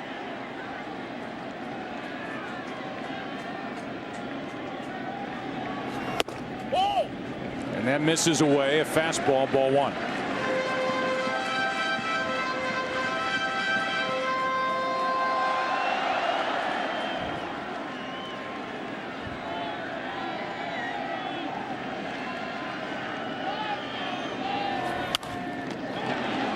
Puts it in play, but a pop-up on the infield left side for Jeter. 2, 3, and 4 hitters go in order as we play Game 3 on Halloween night.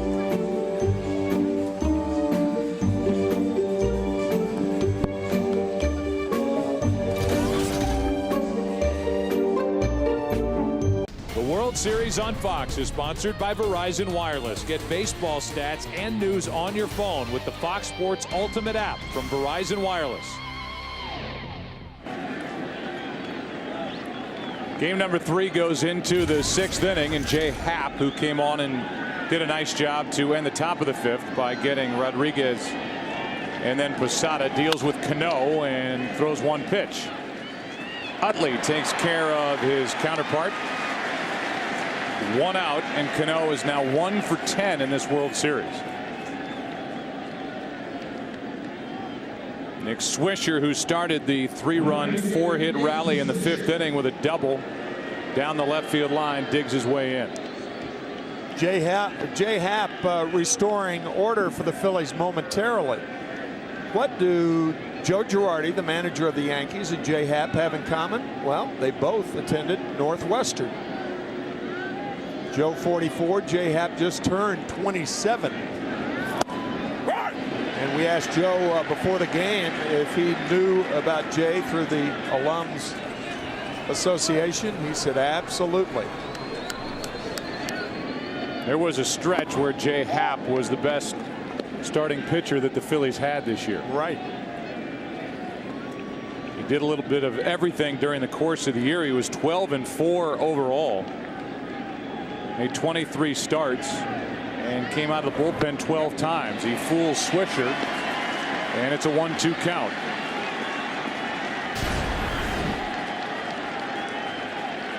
Got a cut fastball out of the strike zone.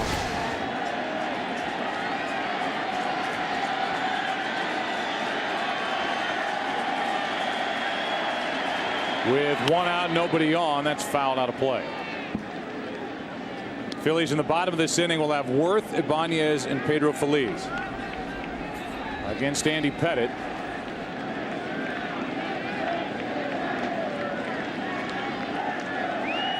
Who had a rough 2nd inning, otherwise all zeros on the board. Pettit with 83 pitches to this point. That's ball 2.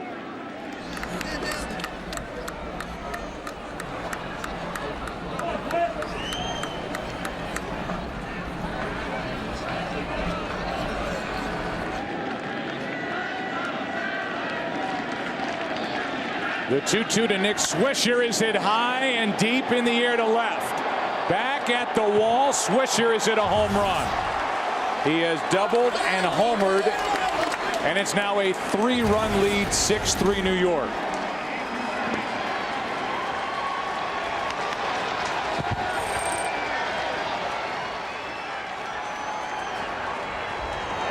There were some who speculated that Joe Girardi may try and play Matsui in the outfield. Didn't play in the outfield during the regular season and sit Swisher for the 2nd straight game. Well, Nick got the start, and he's doubled and now homered. Sitting on the fastball from Happ, he got it and homered. Here is Cabrera. 1 out, nobody on, a run home for New York as they lead by 3. Here's a line drive into left right at Ibanez. 2 out. Nick Swisher with the oddest of years. Yankee Stadium, the new home of the Yankees, a home run haven. However, Swisher with 21 home runs on the road, only 8 at home. Make that 22 on the road.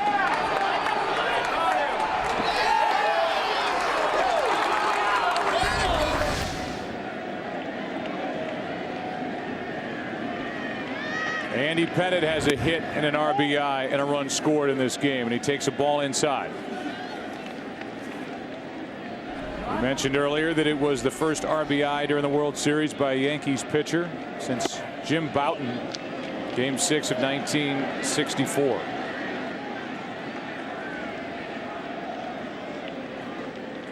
Now Chad Durbin, a right-hander, gets loose. The 2-0. 2-1 from Happ.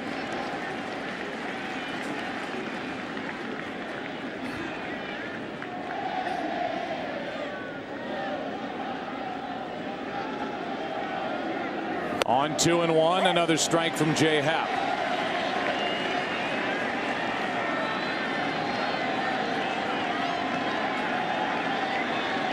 Starts to rain again here in the 6th inning.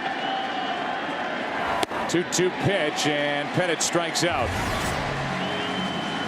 In the inning, a home run for Nick Swisher. 2 extra base hits in Game 3. As we go into the bottom of the 6th, 6-3 New York.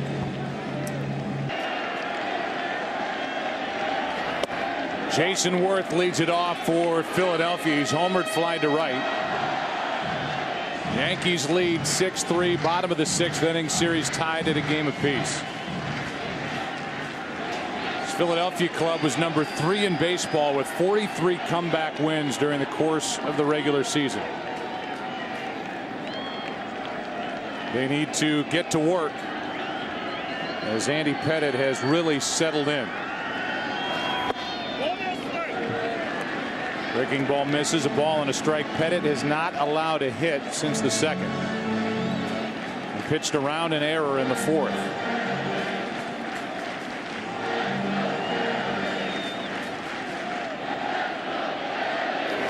There's a drive into left. 2nd of the night, and a monster shot from Jason Worth.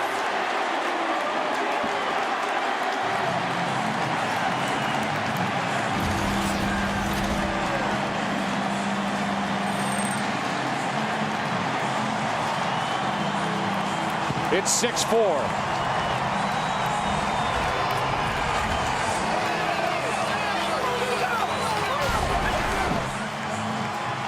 What a monster home run off the Geico sign, the bottom of the upper deck. Man.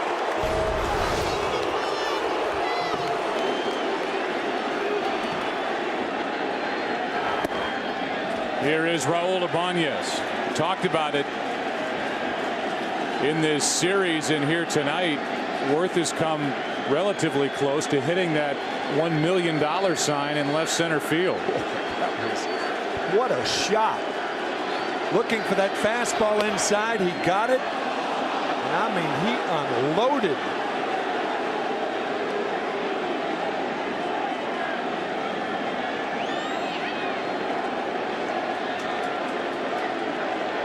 David Robertson and Phil Koch, a right-hander and a left-hander, start to loosen for New York. There's a strike on Ibanez. It's 1-2.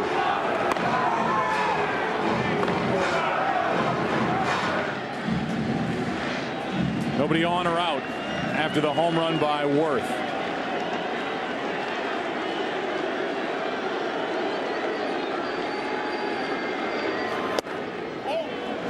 Two and 2.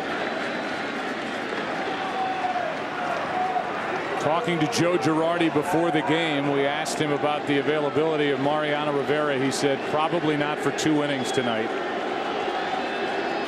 Trying to limit his work as Ibanez strikes out on a ball in the dirt. Posada flips, 1 out. That's what Andy Pettitte has done tonight to this Phillies lineup. He has retired all 3 left-handed batters.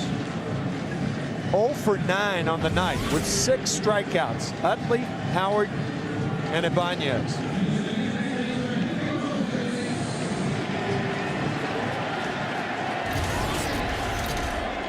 Up to 91 pitches on the night. 51 coming in the first 2 innings. As Phillies takes ball 1 outside. Pedro has doubled and scored and reached on an error by Rodriguez at third.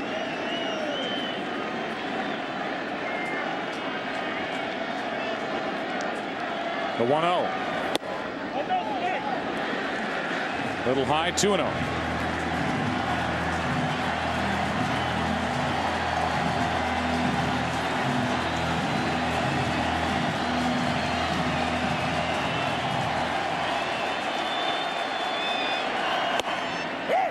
Two and 1.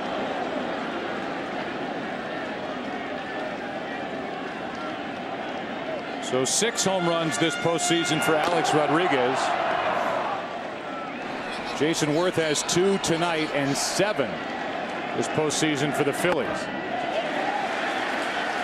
Ball 3, 3-1.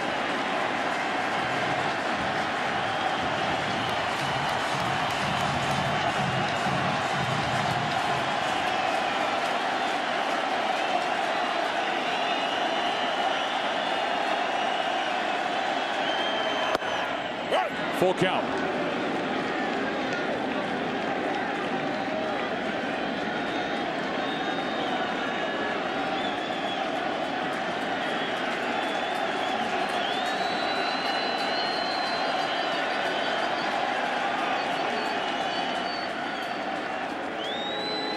Pedro Feliz, an inside hitter. He loves the fastball on the inside part of the plate. Expect Pettitte to go away. Nope. And Feliz strikes out on a pitch down and in. Strikeout number 7 for Andy Pettitte. Boy, good slider right here to get Feliz. Following the Fox NFL Sunday pregame show tomorrow, watch from Cowboys Stadium the biggest live trailer debut in history for a movie event, Avatar. It's coming December 18th.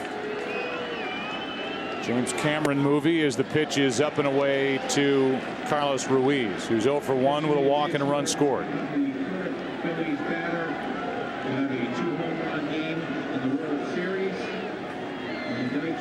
Ryan Howard, and 2 Utley.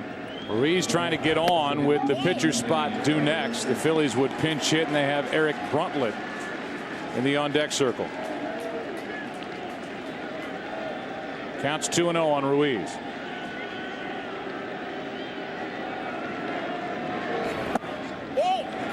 And that's ball 3.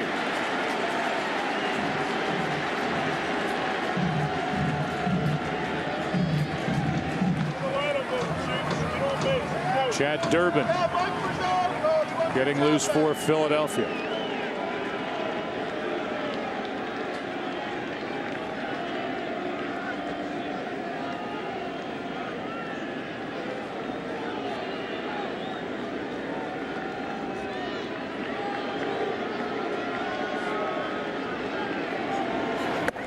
That's low to bring up the tying run. And it's Bruntlett who does not have an at-bat this postseason.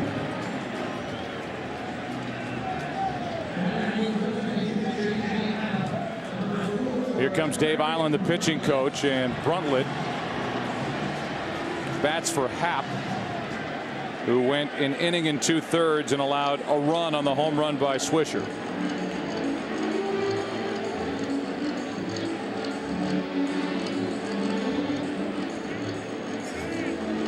We remind you tomorrow, big day on Fox. Giants at the Eagles right across the street at 1 o'clock after Fox NFL Sunday. Vikings at the Packers. Brett Favre is back in Green Bay at Lambeau Field. And then after the OT, the Yankees at the Phillies. That's at 8 o'clock tomorrow night. Game 4 in a matchup of Joe Blanton for Philadelphia against CC Sabathia for New York. And again, a reminder to move your clock back 1 hour so you won't be late for those games tomorrow. This place will be jumping. Oh, boy. Bruntlett takes ball 1. This is, in my estimation, the best sports complex in any city in this country when you consider all of the venues that are right in this area. And there's Lincoln Financial Field. It'll be buzzing tomorrow. 1-0 pitch. Ball and a strike on Bruntlett.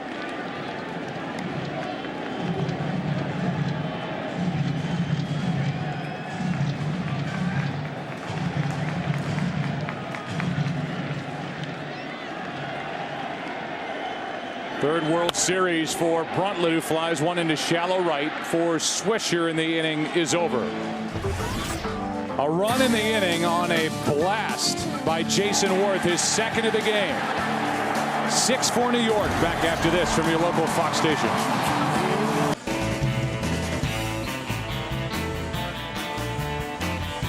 A lot of the fans dressed up in Halloween costumes on this Halloween night, and they've got 22 more minutes before it's November. Here's Chad Durbin. He takes over third pitcher of the game. Hamels, then Happ. Now Durbin. Jeter first up, and a fly ball into right for Worth.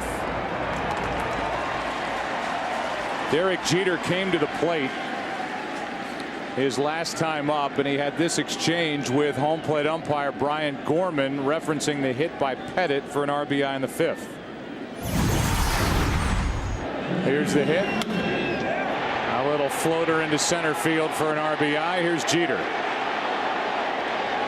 We're going to have to listen to Pettit now. He's been bragging about his hitting all year. And he can brag after an RBI single. Later, a run scored on a double, 2-run double by Johnny Damon. Here's a pitch high and tight. Rain picks up a little bit, and the count 1-1 on Johnny Damon, who has a 2-run double. He's 1 for 3. Breaking ball is grounded foul, strike 2.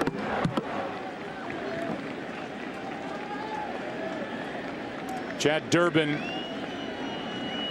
really finished the regular season strong. Good in the NLCS against the Dodgers, and we see him for the first time in this World Series. Job at Chamberlain starts to get loose here in the 7th.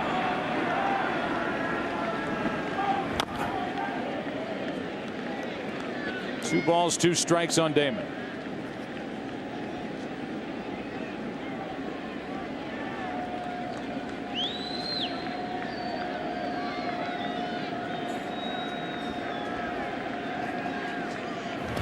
That's in the dirt. When we play audio like that from the field, we should give a nod, appreciation of the work done by our crew in audio. Joe Carpenter, Bob Qua, Tom Sullivan, doing a great job in bringing you all the sounds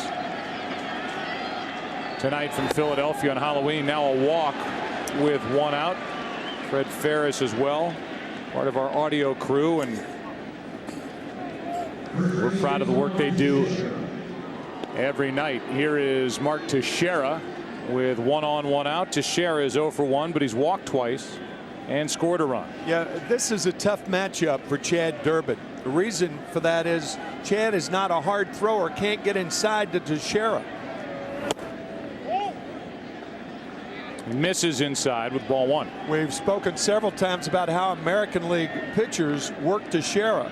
And because of his long swing, the longer the swing, the more you can get inside. Of course, Mark's had a great year, but it's a tough hitter for Chad Durbin because he doesn't throw hard enough to really bust Teixeira inside. This is just a 2-run game. Phillies will have the top of their lineup in the bottom of this 7th. Rollins, Victorino, and Utley. 1 on, 1 out with Teixeira now, and Rodriguez on deck. That's ball 2.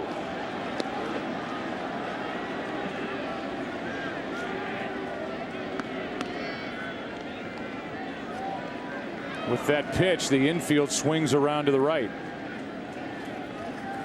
The left side of the infield wide open. Yeah, it's a pulled count. That's why. 2-1. Deeper into a count, a pitcher goes 2-1, 2-0, 3-1. A hitter like Teixeira is more inclined to pull the ball.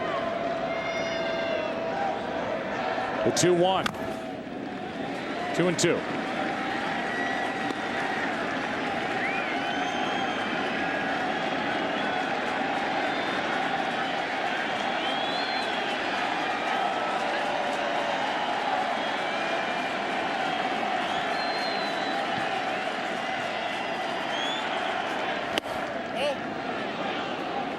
Three and two.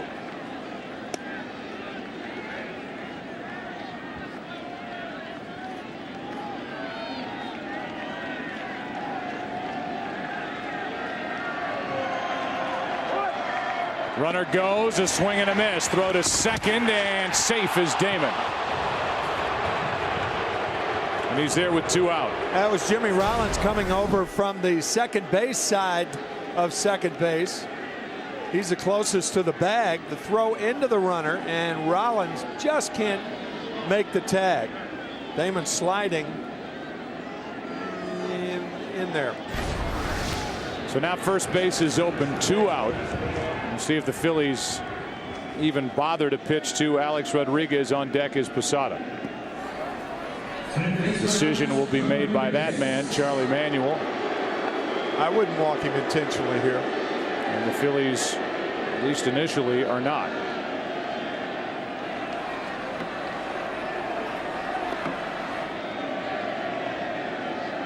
Six home runs, including 1 here tonight. 6 this postseason for Rodriguez. And strike 1. So you'd come after A-Rod with Posada next. I'd come inside just like Durbin did on that first pitch.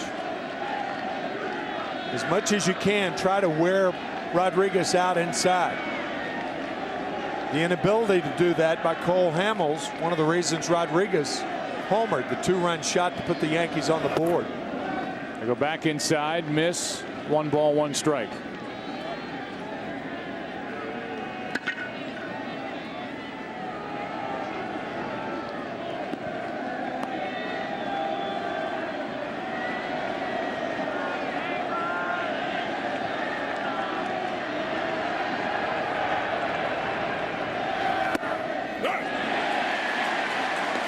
That's strike 2. A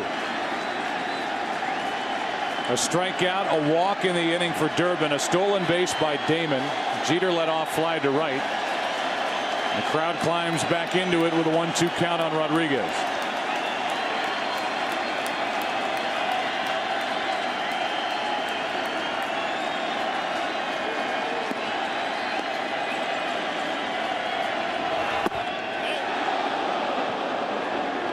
Two and 2.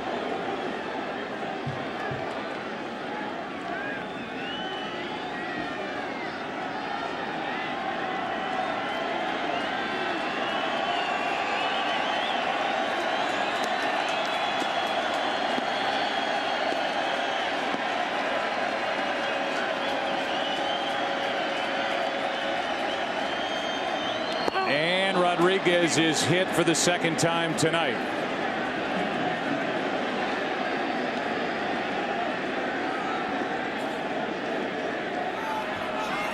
So that'll put 2 on with 2 out.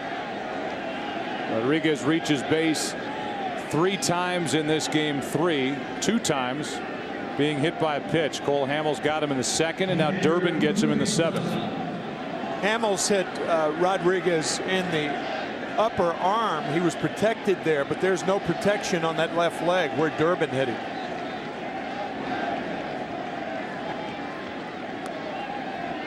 Now it's Posada with 2 on and 2 out. Trying to add to a 6-4 Yankee lead here in the 7th. And a ball down and away.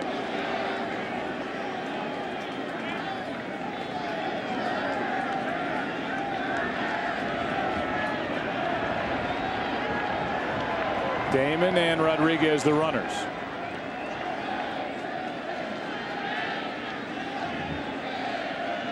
The 1-0. Posada takes strike one. 59 games during the regular season, all out of the bullpen for Durbin. 2-2 record, a 4.39 ERA.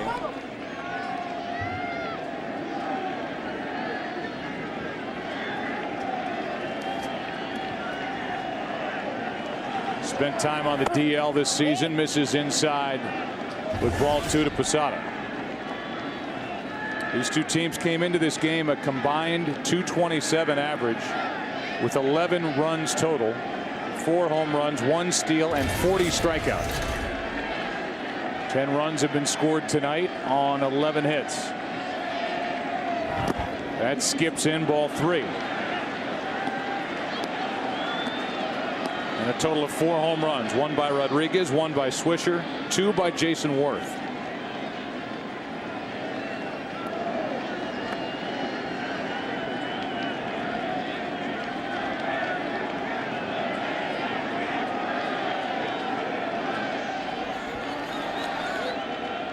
Posada takes strike 2. Posada complained about the first strike, now complains about that one, and with good reason.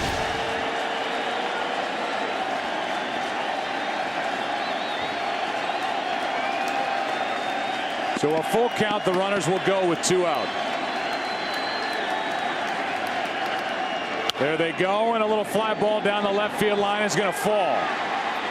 In to score is Damon. Stopping at third is Rodriguez, and on at first with a 2-out RBI single is Posada. And it's a 3-run game again, 7-4 New York.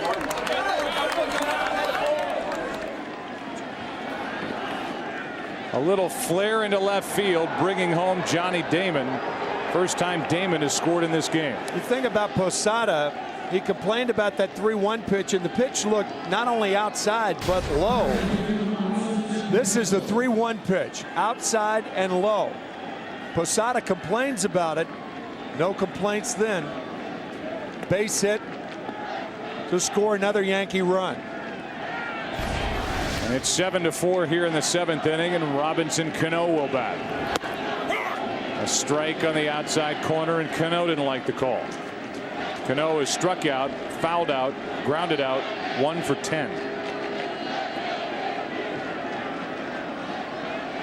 And 9 for 45 this postseason.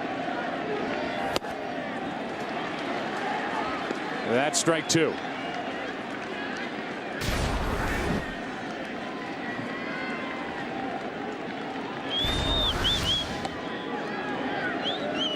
That hit by Posada, the first hit of this inning against Durbin. A walk, a hit batsman. Now Brett Myers gets loose for the Phillies as ball 1 is way high. Corralled by Carlos Ruiz. Corralled is the right word. That ball almost got by Ruiz. Watch him web it.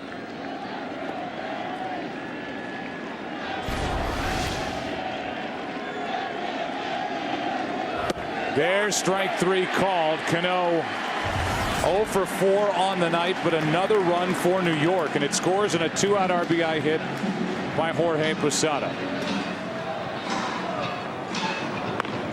We give you a look as we prepare for the 7th inning stretch at our game summary. The 1 hour 20-minute rain delay at the beginning. Jason Worth with 2 long solo home runs, and in the 4th through the 7th, 7-run scoring for the New York Yankees. A-Rod with a 2-run shot in there for New York. Right now we join public address announcer Dan Baker for the introduction of God Bless America. Ladies and gentlemen, please join Staff Sergeant Jesse Neese from the United States Army Chorus as he sings God Bless America. God bless America, land that I love. Stand beside her and guide her through the night with the light from above. From the mountains to the prairies, to the oceans wide with foam. God bless America, my home, sweet home. God bless America, my home, sweet home. U.S. Army Staff Sergeant Jesse Neese, bottom of the 7th, top of the order coming up for the Phillies, who trail by 3.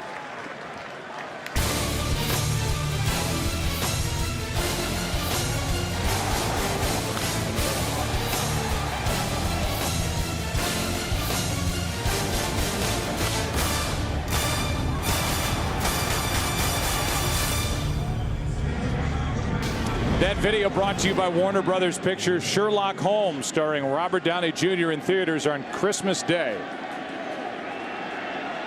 Bottom of the 7th inning, top of the order for the Phillies, down by 3, and Jabba Chamberlain takes over. And misses high. Ball 1, 94-mile-an-hour fastball. Andy Pettitte, 6 innings.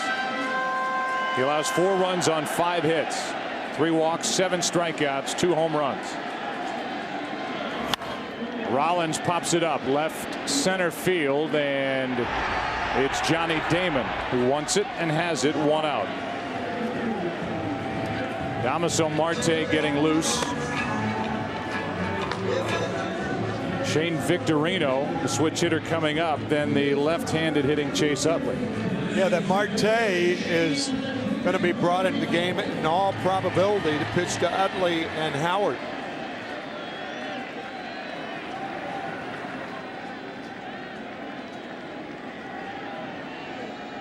Victorino's 0 for 2 with a sac fly, and he takes the ball.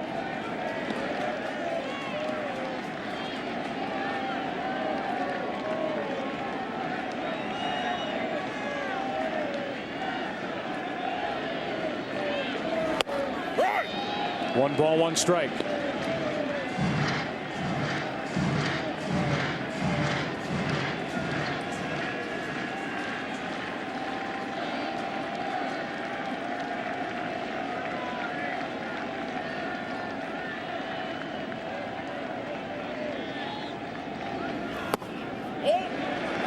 Fastball low, ball 2.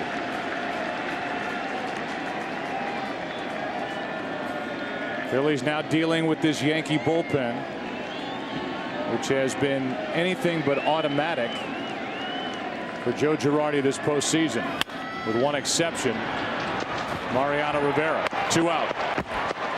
We'll see if that's it.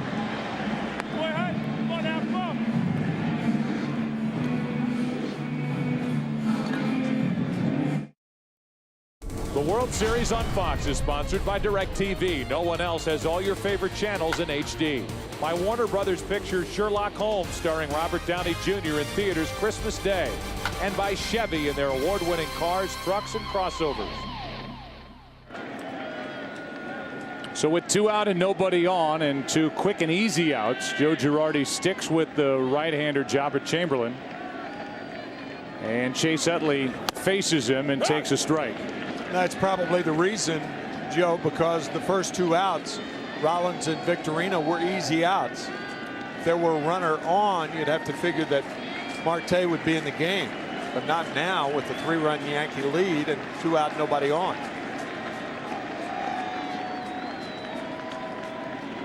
The 0-1 pitch, Utley takes the ball.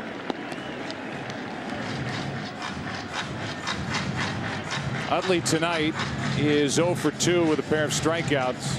0 for 3 rather, with a pair of strikeouts and a ground out. Trying to get on in front of Ryan Howard, who is 0 for 3 as well. Fly ball into center field. Back is Melky Cabrera in front of the track. The inning is over. We go into the 8th here in game 3. Yankees will bat and they lead it 7-4. Aerial coverage brought to you by DirecTV. To get theater quality picture and sound on every channel, call 1-800-DirecTV. Brett Myers takes over for Philadelphia here in the 8th inning. Bottom 3 in the lineup: Swisher, Cabrera, and then the pitcher's spot. That right now is being occupied by Jabba Chamberlain. Ball 1. Nick Swisher has had a nice night. Flied to right his first time up, doubled and scored in the 5th, homered in the 6th. And bats leading off the 8th with the Yankees leading 7-4. 2-0.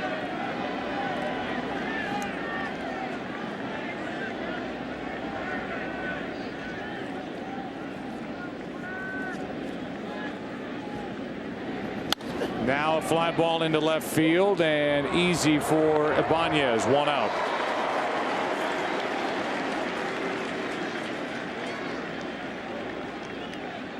Brett Myers was on the disabled list this year and had surgery during the course of the season to repair a torn labrum in his right hip.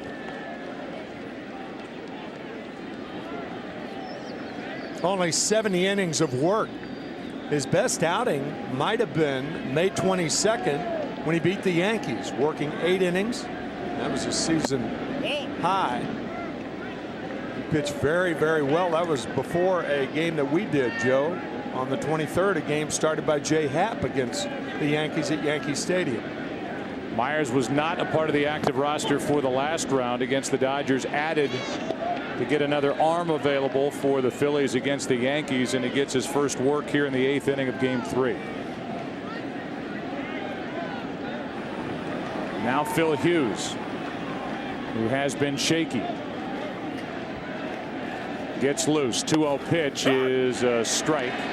On deck is Hideki Matsui. Jabba Chamberlain, if that's it for him, went 1 perfect inning against the top 3 in the lineup for Philadelphia. There's strike 2.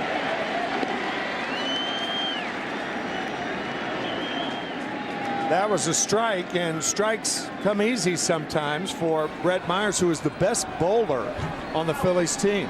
He bowled a .298 game 2 springs ago. .298. That is out of play off to the left. Dangerous foul ball, and the count still 2-2. Acknowledged as the best bowler on the Phillies, acknowledged by Ryan Howard, who loves to bowl. Brett Myers telling us the other day that the pitcher's mound and the bowling lane are similar. His 2-2 pitch. A strikeout of Melky Cabrera, 2 away on a pitch that would have been a gutter ball.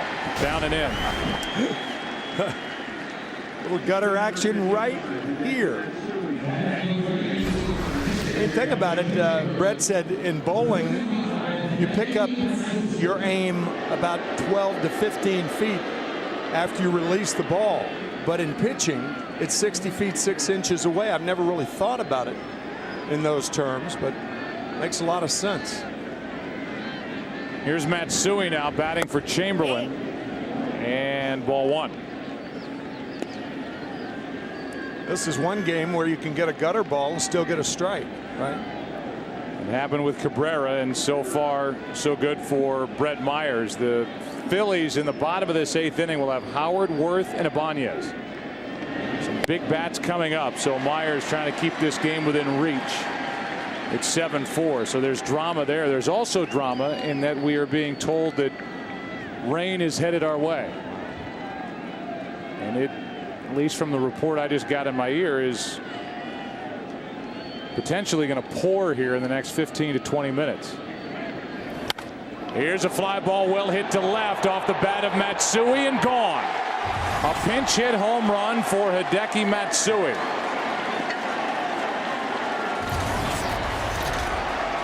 Typically the DH for the Yankees, starting the night on the bench, and he makes it 8-4 New York.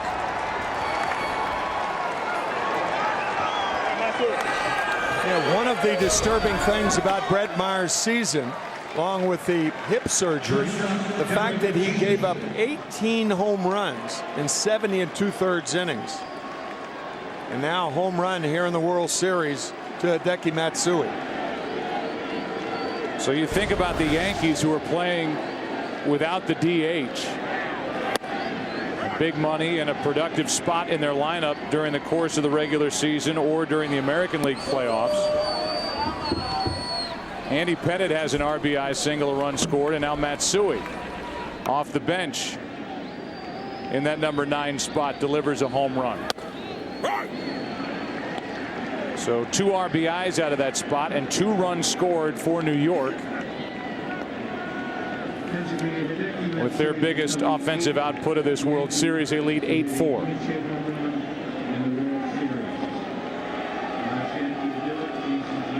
Here's the 0-2 to Jeter and a chop foul. Yeah, we talked about it in the opening. I mean, the Yankees, from the designated hitter's role, got 33 home runs and 107 RBIs. That's a lot of offense to give up when you go to a National League city.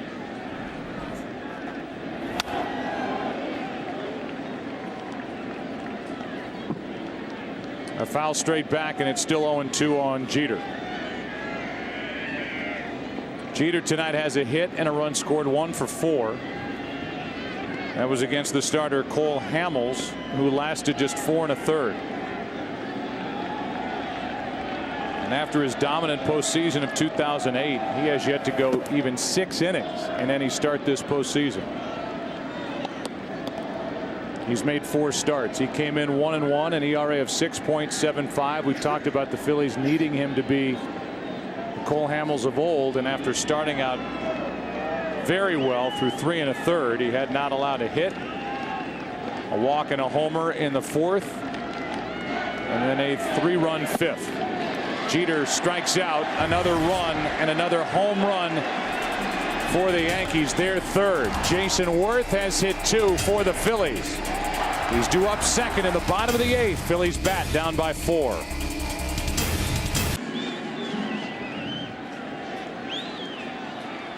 Couple of changes for the Yankees defensively. Brett Gardner takes over in center. Melky Cabrera goes over to right. The new pitcher is Damaso Marte, and he fires a strike to Ryan Howard. It'll be Ryan Howard, then Jason Worth, Raul Ibanez. Phil Hughes is still getting loose for the Yankees in their pen as they lead at 8-4, bottom of the 8th inning. And a breaking ball in for a strike from Damaso Marte, who has been really one of the more reliable relievers that Joe Girardi has had in his bullpen this postseason. After struggling during the regular season, being hurt, having an ERA over 9. Howard gets a piece. He's 0 for 3 tonight, Ryan Howard. 2 more strikeouts, 8 in this World Series. And Ryan Howard so far is 2 for 12.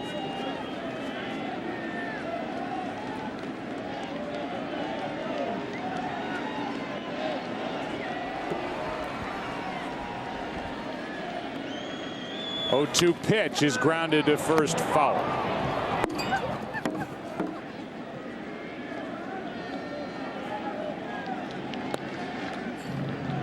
Left shoulder issues during the course of the year for Damaso. A 1-3 record, an ERA of 9.45 in just 21 games.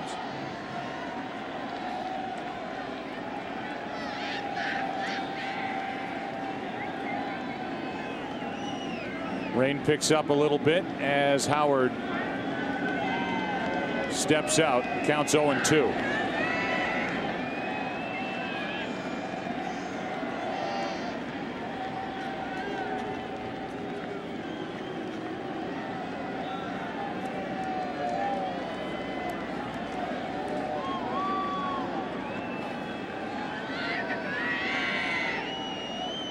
Jabba Chamberlain, 1 perfect inning. He looks like he's getting his stuff back together, and now Howard strikes out for the 3rd time tonight.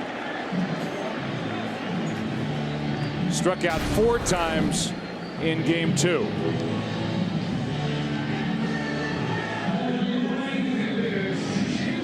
Ryan, the last 2 years prior to this year, struck out 398 times, 186 times this year.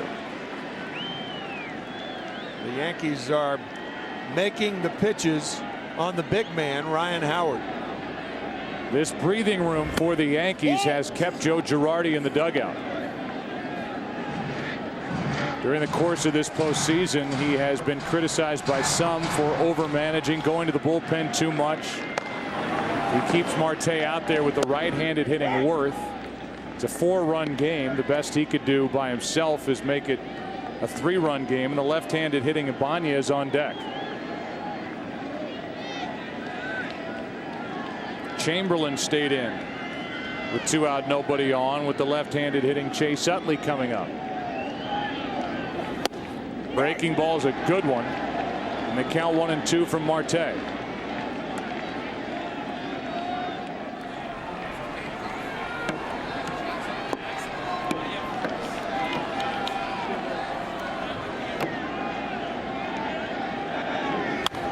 Here's a pop-up, foul right side, and out of play.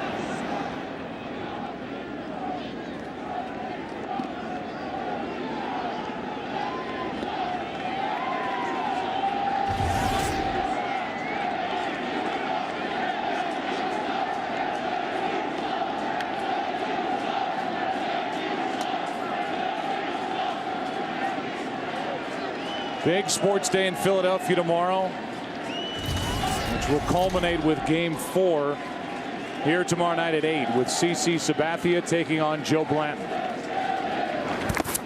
And a breaking ball, nobody on base, and Jorge Posada was crossed up. Wanted a high fastball.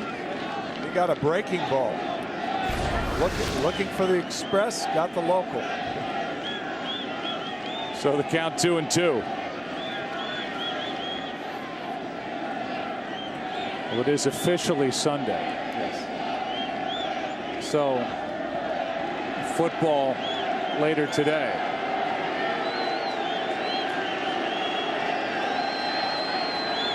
And now Worth somehow gets a piece of that pitch. Looks like a cricket match on that swing. I don't know a lot about cricket, but you get the idea with that last swing. That pitch about 6 inches off the ground and a foot inside. And the count's still 2-2. Worth has homered twice, and he takes strike 3. 2 out, nobody on in the 8th. The World Series on Fox is sponsored by Walmart. Save money, live better. Walmart. By American Express. Don't take chances, take charge. And by the all-new Taurus from Ford. Drive one. We are in the bottom of the 8th inning. 2 out, nobody on, and Ibanez, who is 0 for 3 tonight. No hits tonight from Utley, Howard, or Ibanez. Leans away from strike 1. Combined 0 for 11.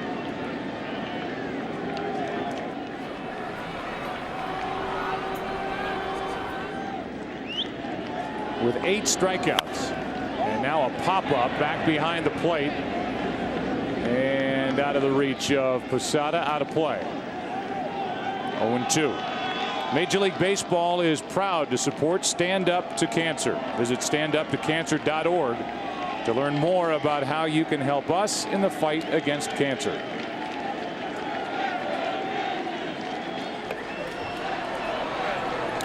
Hideki Matsui did his job tonight, came off the bench and hit a pinch hit home run in the top of this 8th. Made it 8-4. It's still 8-4. 2 out, nobody on, and an 0-2 count. And Marte steps off.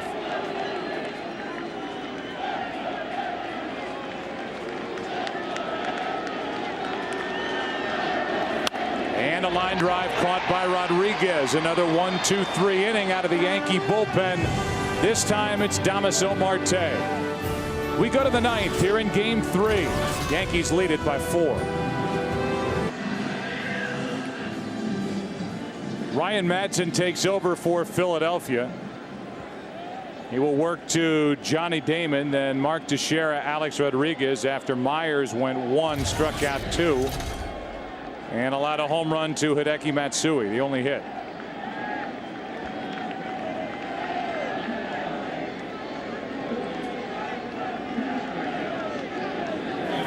Madsen misses low, ball 1.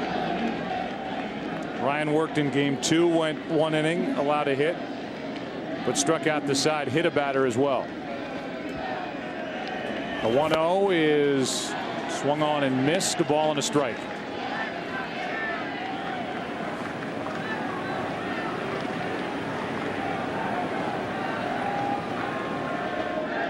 Here's a 1-1, and that's too far inside. The Yankees made the announcement before the game that Sabathia would go on 3 days rest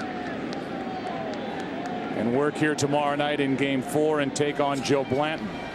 The Phillies are not willing to ask Cliff Lee, their game 1 starter, who has never pitched on 3 days rest at the end of a long season, to try it tomorrow night against Sabathia. Meanwhile, Sabathia in his career is 4-2 with an ERA of 2.11. He's made 6 starts on 3 days rest. The Yankees were very, very smart resting Sabathia in the early part of September, looking forward to the postseason and the World Series. Handled very shrewdly by Joe Girardi. And it paid off in game 4 of the ALCS when he shut down the Angels in Anaheim. Damon grounds out. We give you tonight's saving moment of the game, brought to you by Walmart. Save money, live better. Walmart. And it was the ball down the right field line that hit the lens of the camera. The umpires got together, went in, took a look at it on replay, and overturned the call on the field. It was in their judgment that that ball, had it not hit the camera, would have left the park and been over that railing. Still a judgment call and not a clear-cut decision, but the umpires said home run, a 2-run shot. That was off the bat of Alex Rodriguez in the 4th. After a walk to this hitter, Teixeira. It turned a 3-0 game with Cole Hamels seemingly in total control at that point into a 3-2 game. Andy Pettit really settled down in the middle innings, and the Yankees went to work. 3 in the 5th, 1 in the 6th, 1 in the 7th, 1 in the 8th. And they lead at 8-4.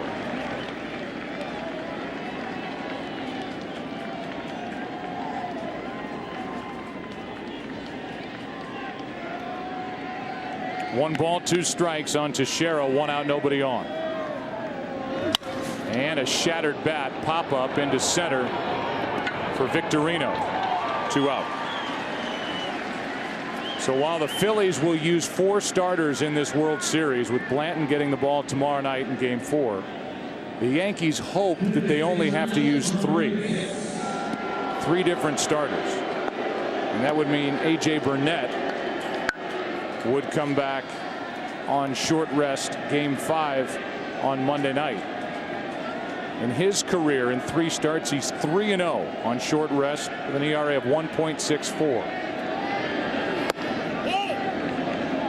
And if you carry it on to game 6, if there is a game 6, Pedro Martinez at Yankee Stadium would get the ball against tonight's starter Andy Pettit if he goes on short rest. In his career, he's 5-7 with an ERA of 4.18 in 18 starts on short rest. That's low from Madsen. And the count 2-0 on A-Rod.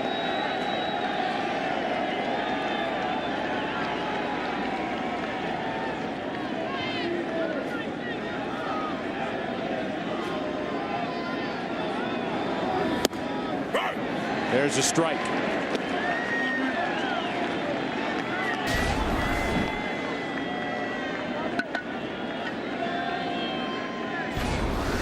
The Yankees will try to get through the rest of game 3 without having to use Mariano Rivera, who went 2 innings in game 2. Phil Hughes is getting loose again.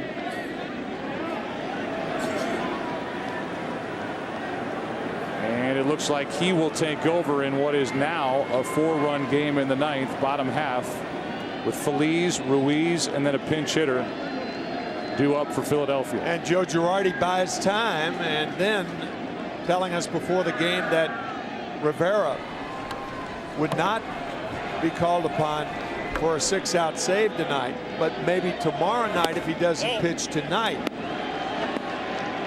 he could be called upon for more than 3 outs. Alex Rodriguez is on base for the 4th time tonight as he draws a 2-out walk here in the top of the 9th. Been hit by a pitch twice and hit that 2-run home run off the camera in right. Here's Posada, 1 for 4.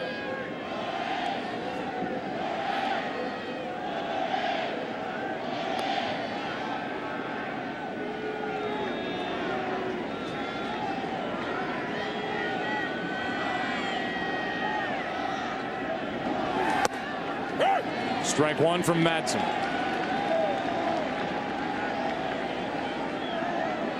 Madsen unique as far as relievers are concerned in that he does not feature a breaking ball. Fastball, changeup. Rodriguez at first, 2 out, and that's a ball. 1-1 on Posada, who has an RBI single that came in the 7th. Came with 2 out to score Damon. That made it 7-4. It's now 8-4 after the pinch hit home run by Matsui. Good pitch down and in, strike 2.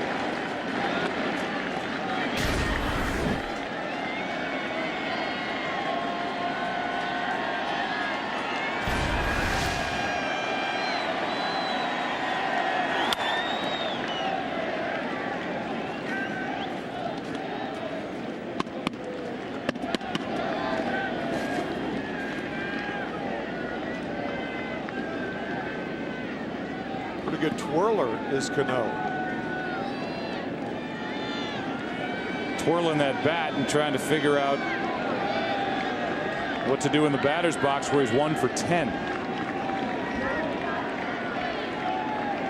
And now 1 for 11 as he struck out his last time up. So he is still struggling. The guy behind him, Nick Swisher, had a big night.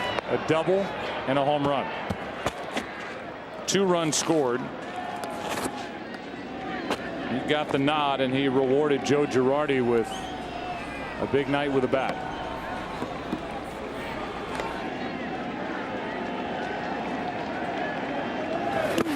That's in the dirt. The double for Swisher came leading off in the 5th inning, and it started the 3-run 4-hit rally that put the Yankees on top for the first time, and they have added to that lead that they built in the 5th.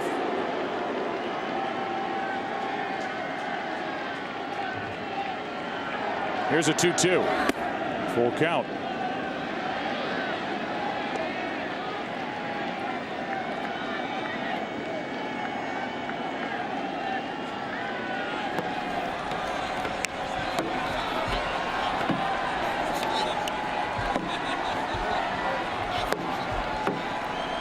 So the runner Rodriguez will go. 3 balls, 2 strikes, 2 out. Pitch to Posada is flied in the air to center. Back to get it, Victorino. That sends game 3 into the bottom of the 9th inning. Bottom 3 in the lineup coming up for Philadelphia as they trail by 4.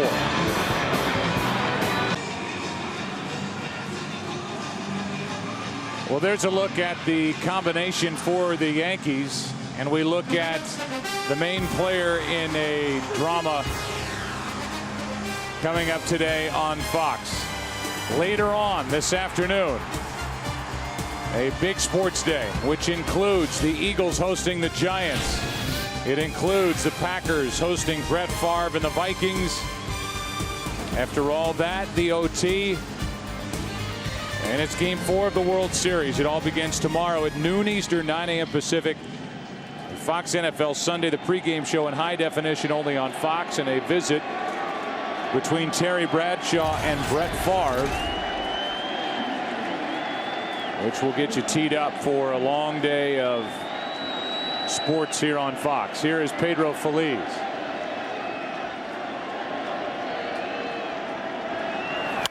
And And Hughes delivers a pitch. Phillies fouls it off to the right. Strike one. Joe, I talked to Terry Bradshaw yesterday for about 10 minutes, and he was very, very satisfied with the interview with Brett Favre. Oh, really? Yes.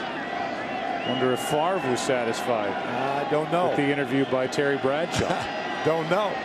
Pedro Feliz, I keep saying tomorrow. It's later today. Yeah. As we have bled over into November. Halloween is over.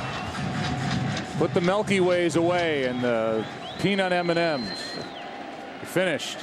At least here in the East. Out west, it's okay. And that pitch hit the home plate umpire, Brian Gorman.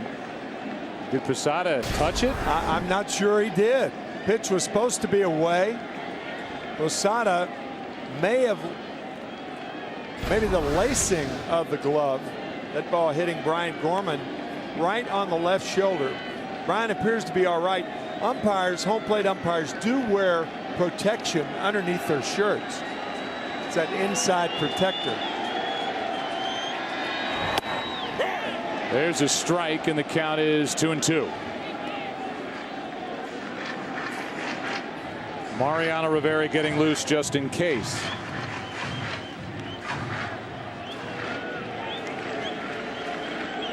The 2-2 from Phil Hughes is chopped to third. Rodriguez gets to it and throws for the out.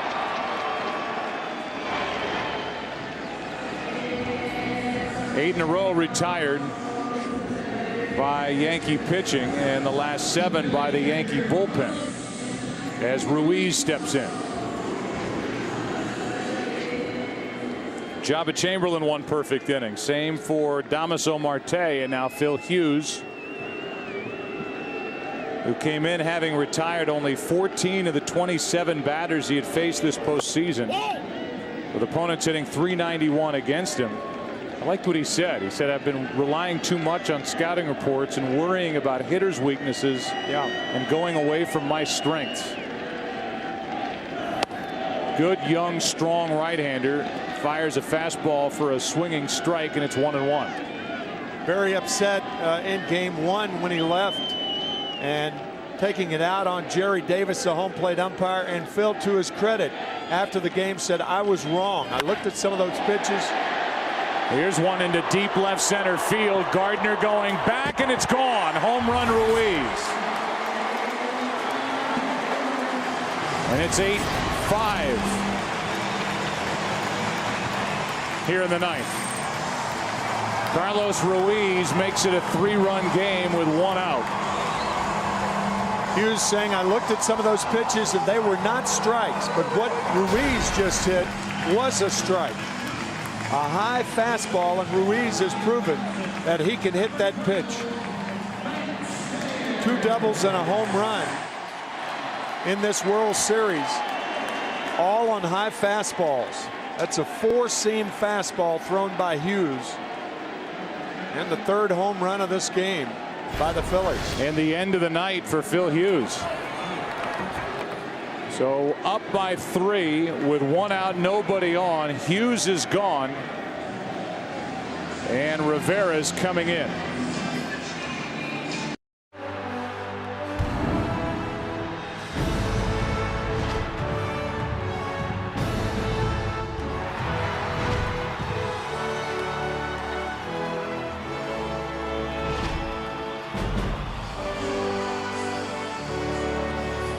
Mariano Rivera takes over. Now there is 1 out in this inning. A run is home, and I'm sure this move will be debated by fans in the media with nobody on. 1 down, a run home. Phil Hughes is taken out. Now he struggled. There's no denying that. Rivera takes over, and Matt Stairs pinch hits and goes after the first pitch. Fouls it back, strike 1. No, I think you have to make this move. I really do. I mean, to me, there's no debate. Philly's very capable of coming from behind.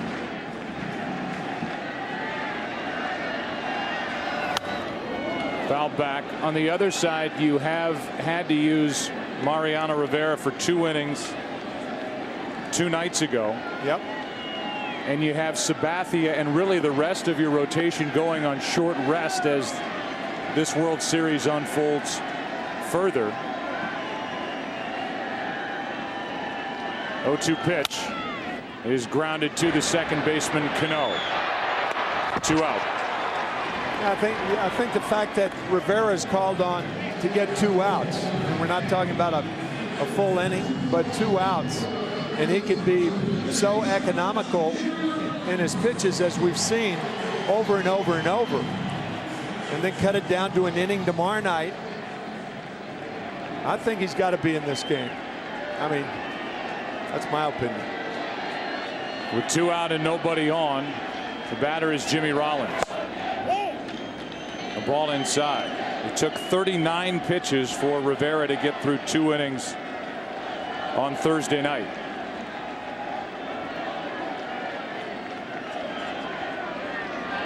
Two out in the inning now. Broken bat pop up, and the Yankees win game 3.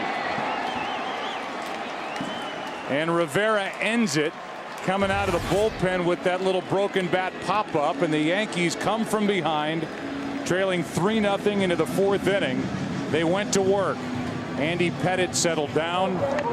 The Yankees got 2 in the 4th, 3 in the 5th, single runs in the 6th, 7th, and 8th. Their offense woke up even without the benefit of the DH.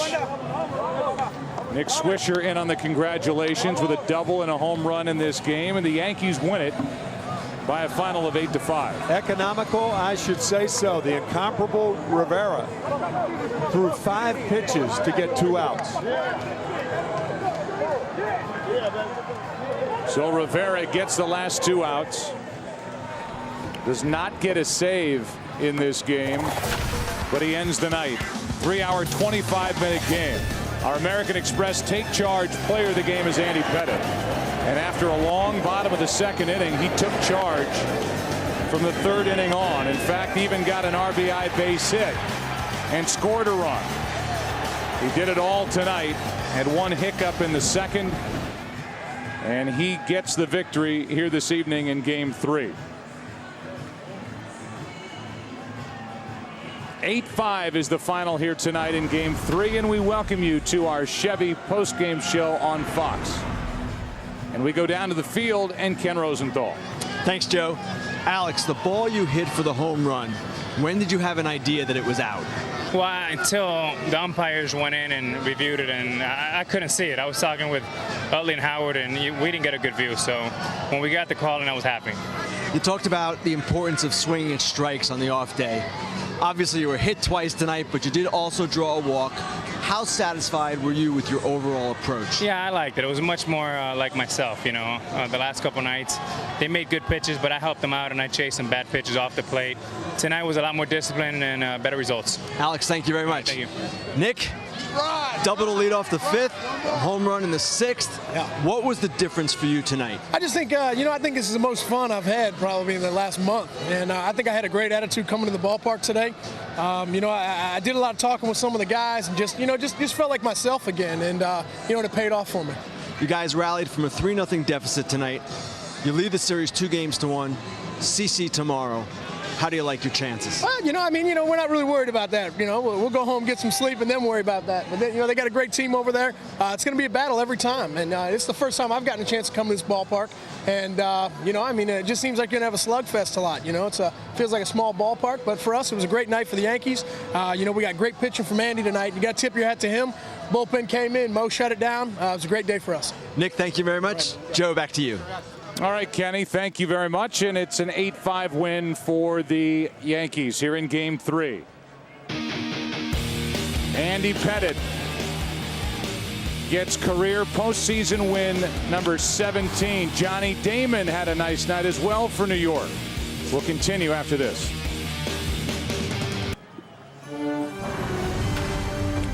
We welcome you back to the Chevy postgame show on Fox.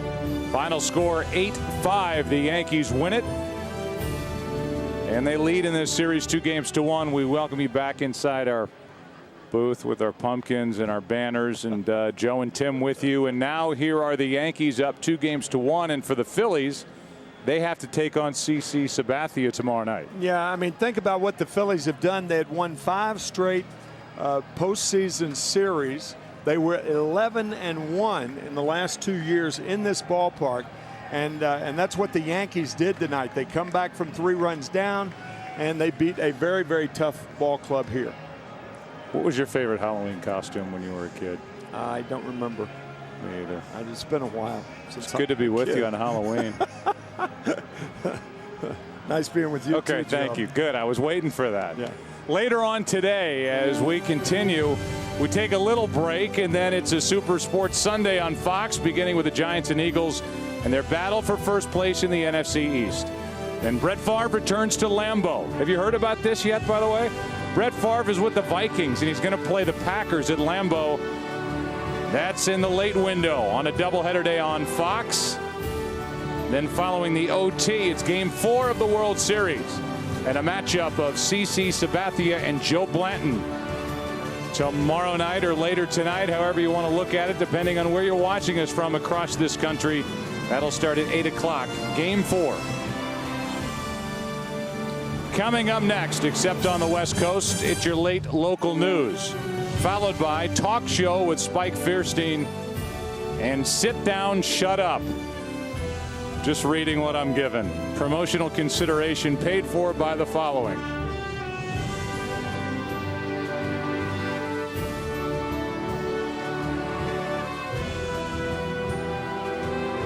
For more information on tonight's game and the latest in Major League Baseball news, log on to foxsports.com. Powered by MSN, the world's favorite sports site for Tim and Ken and Chris and Mark and Ozzie and Eric. This is Joe Buck. So long from Philadelphia. Big day on Fox later today.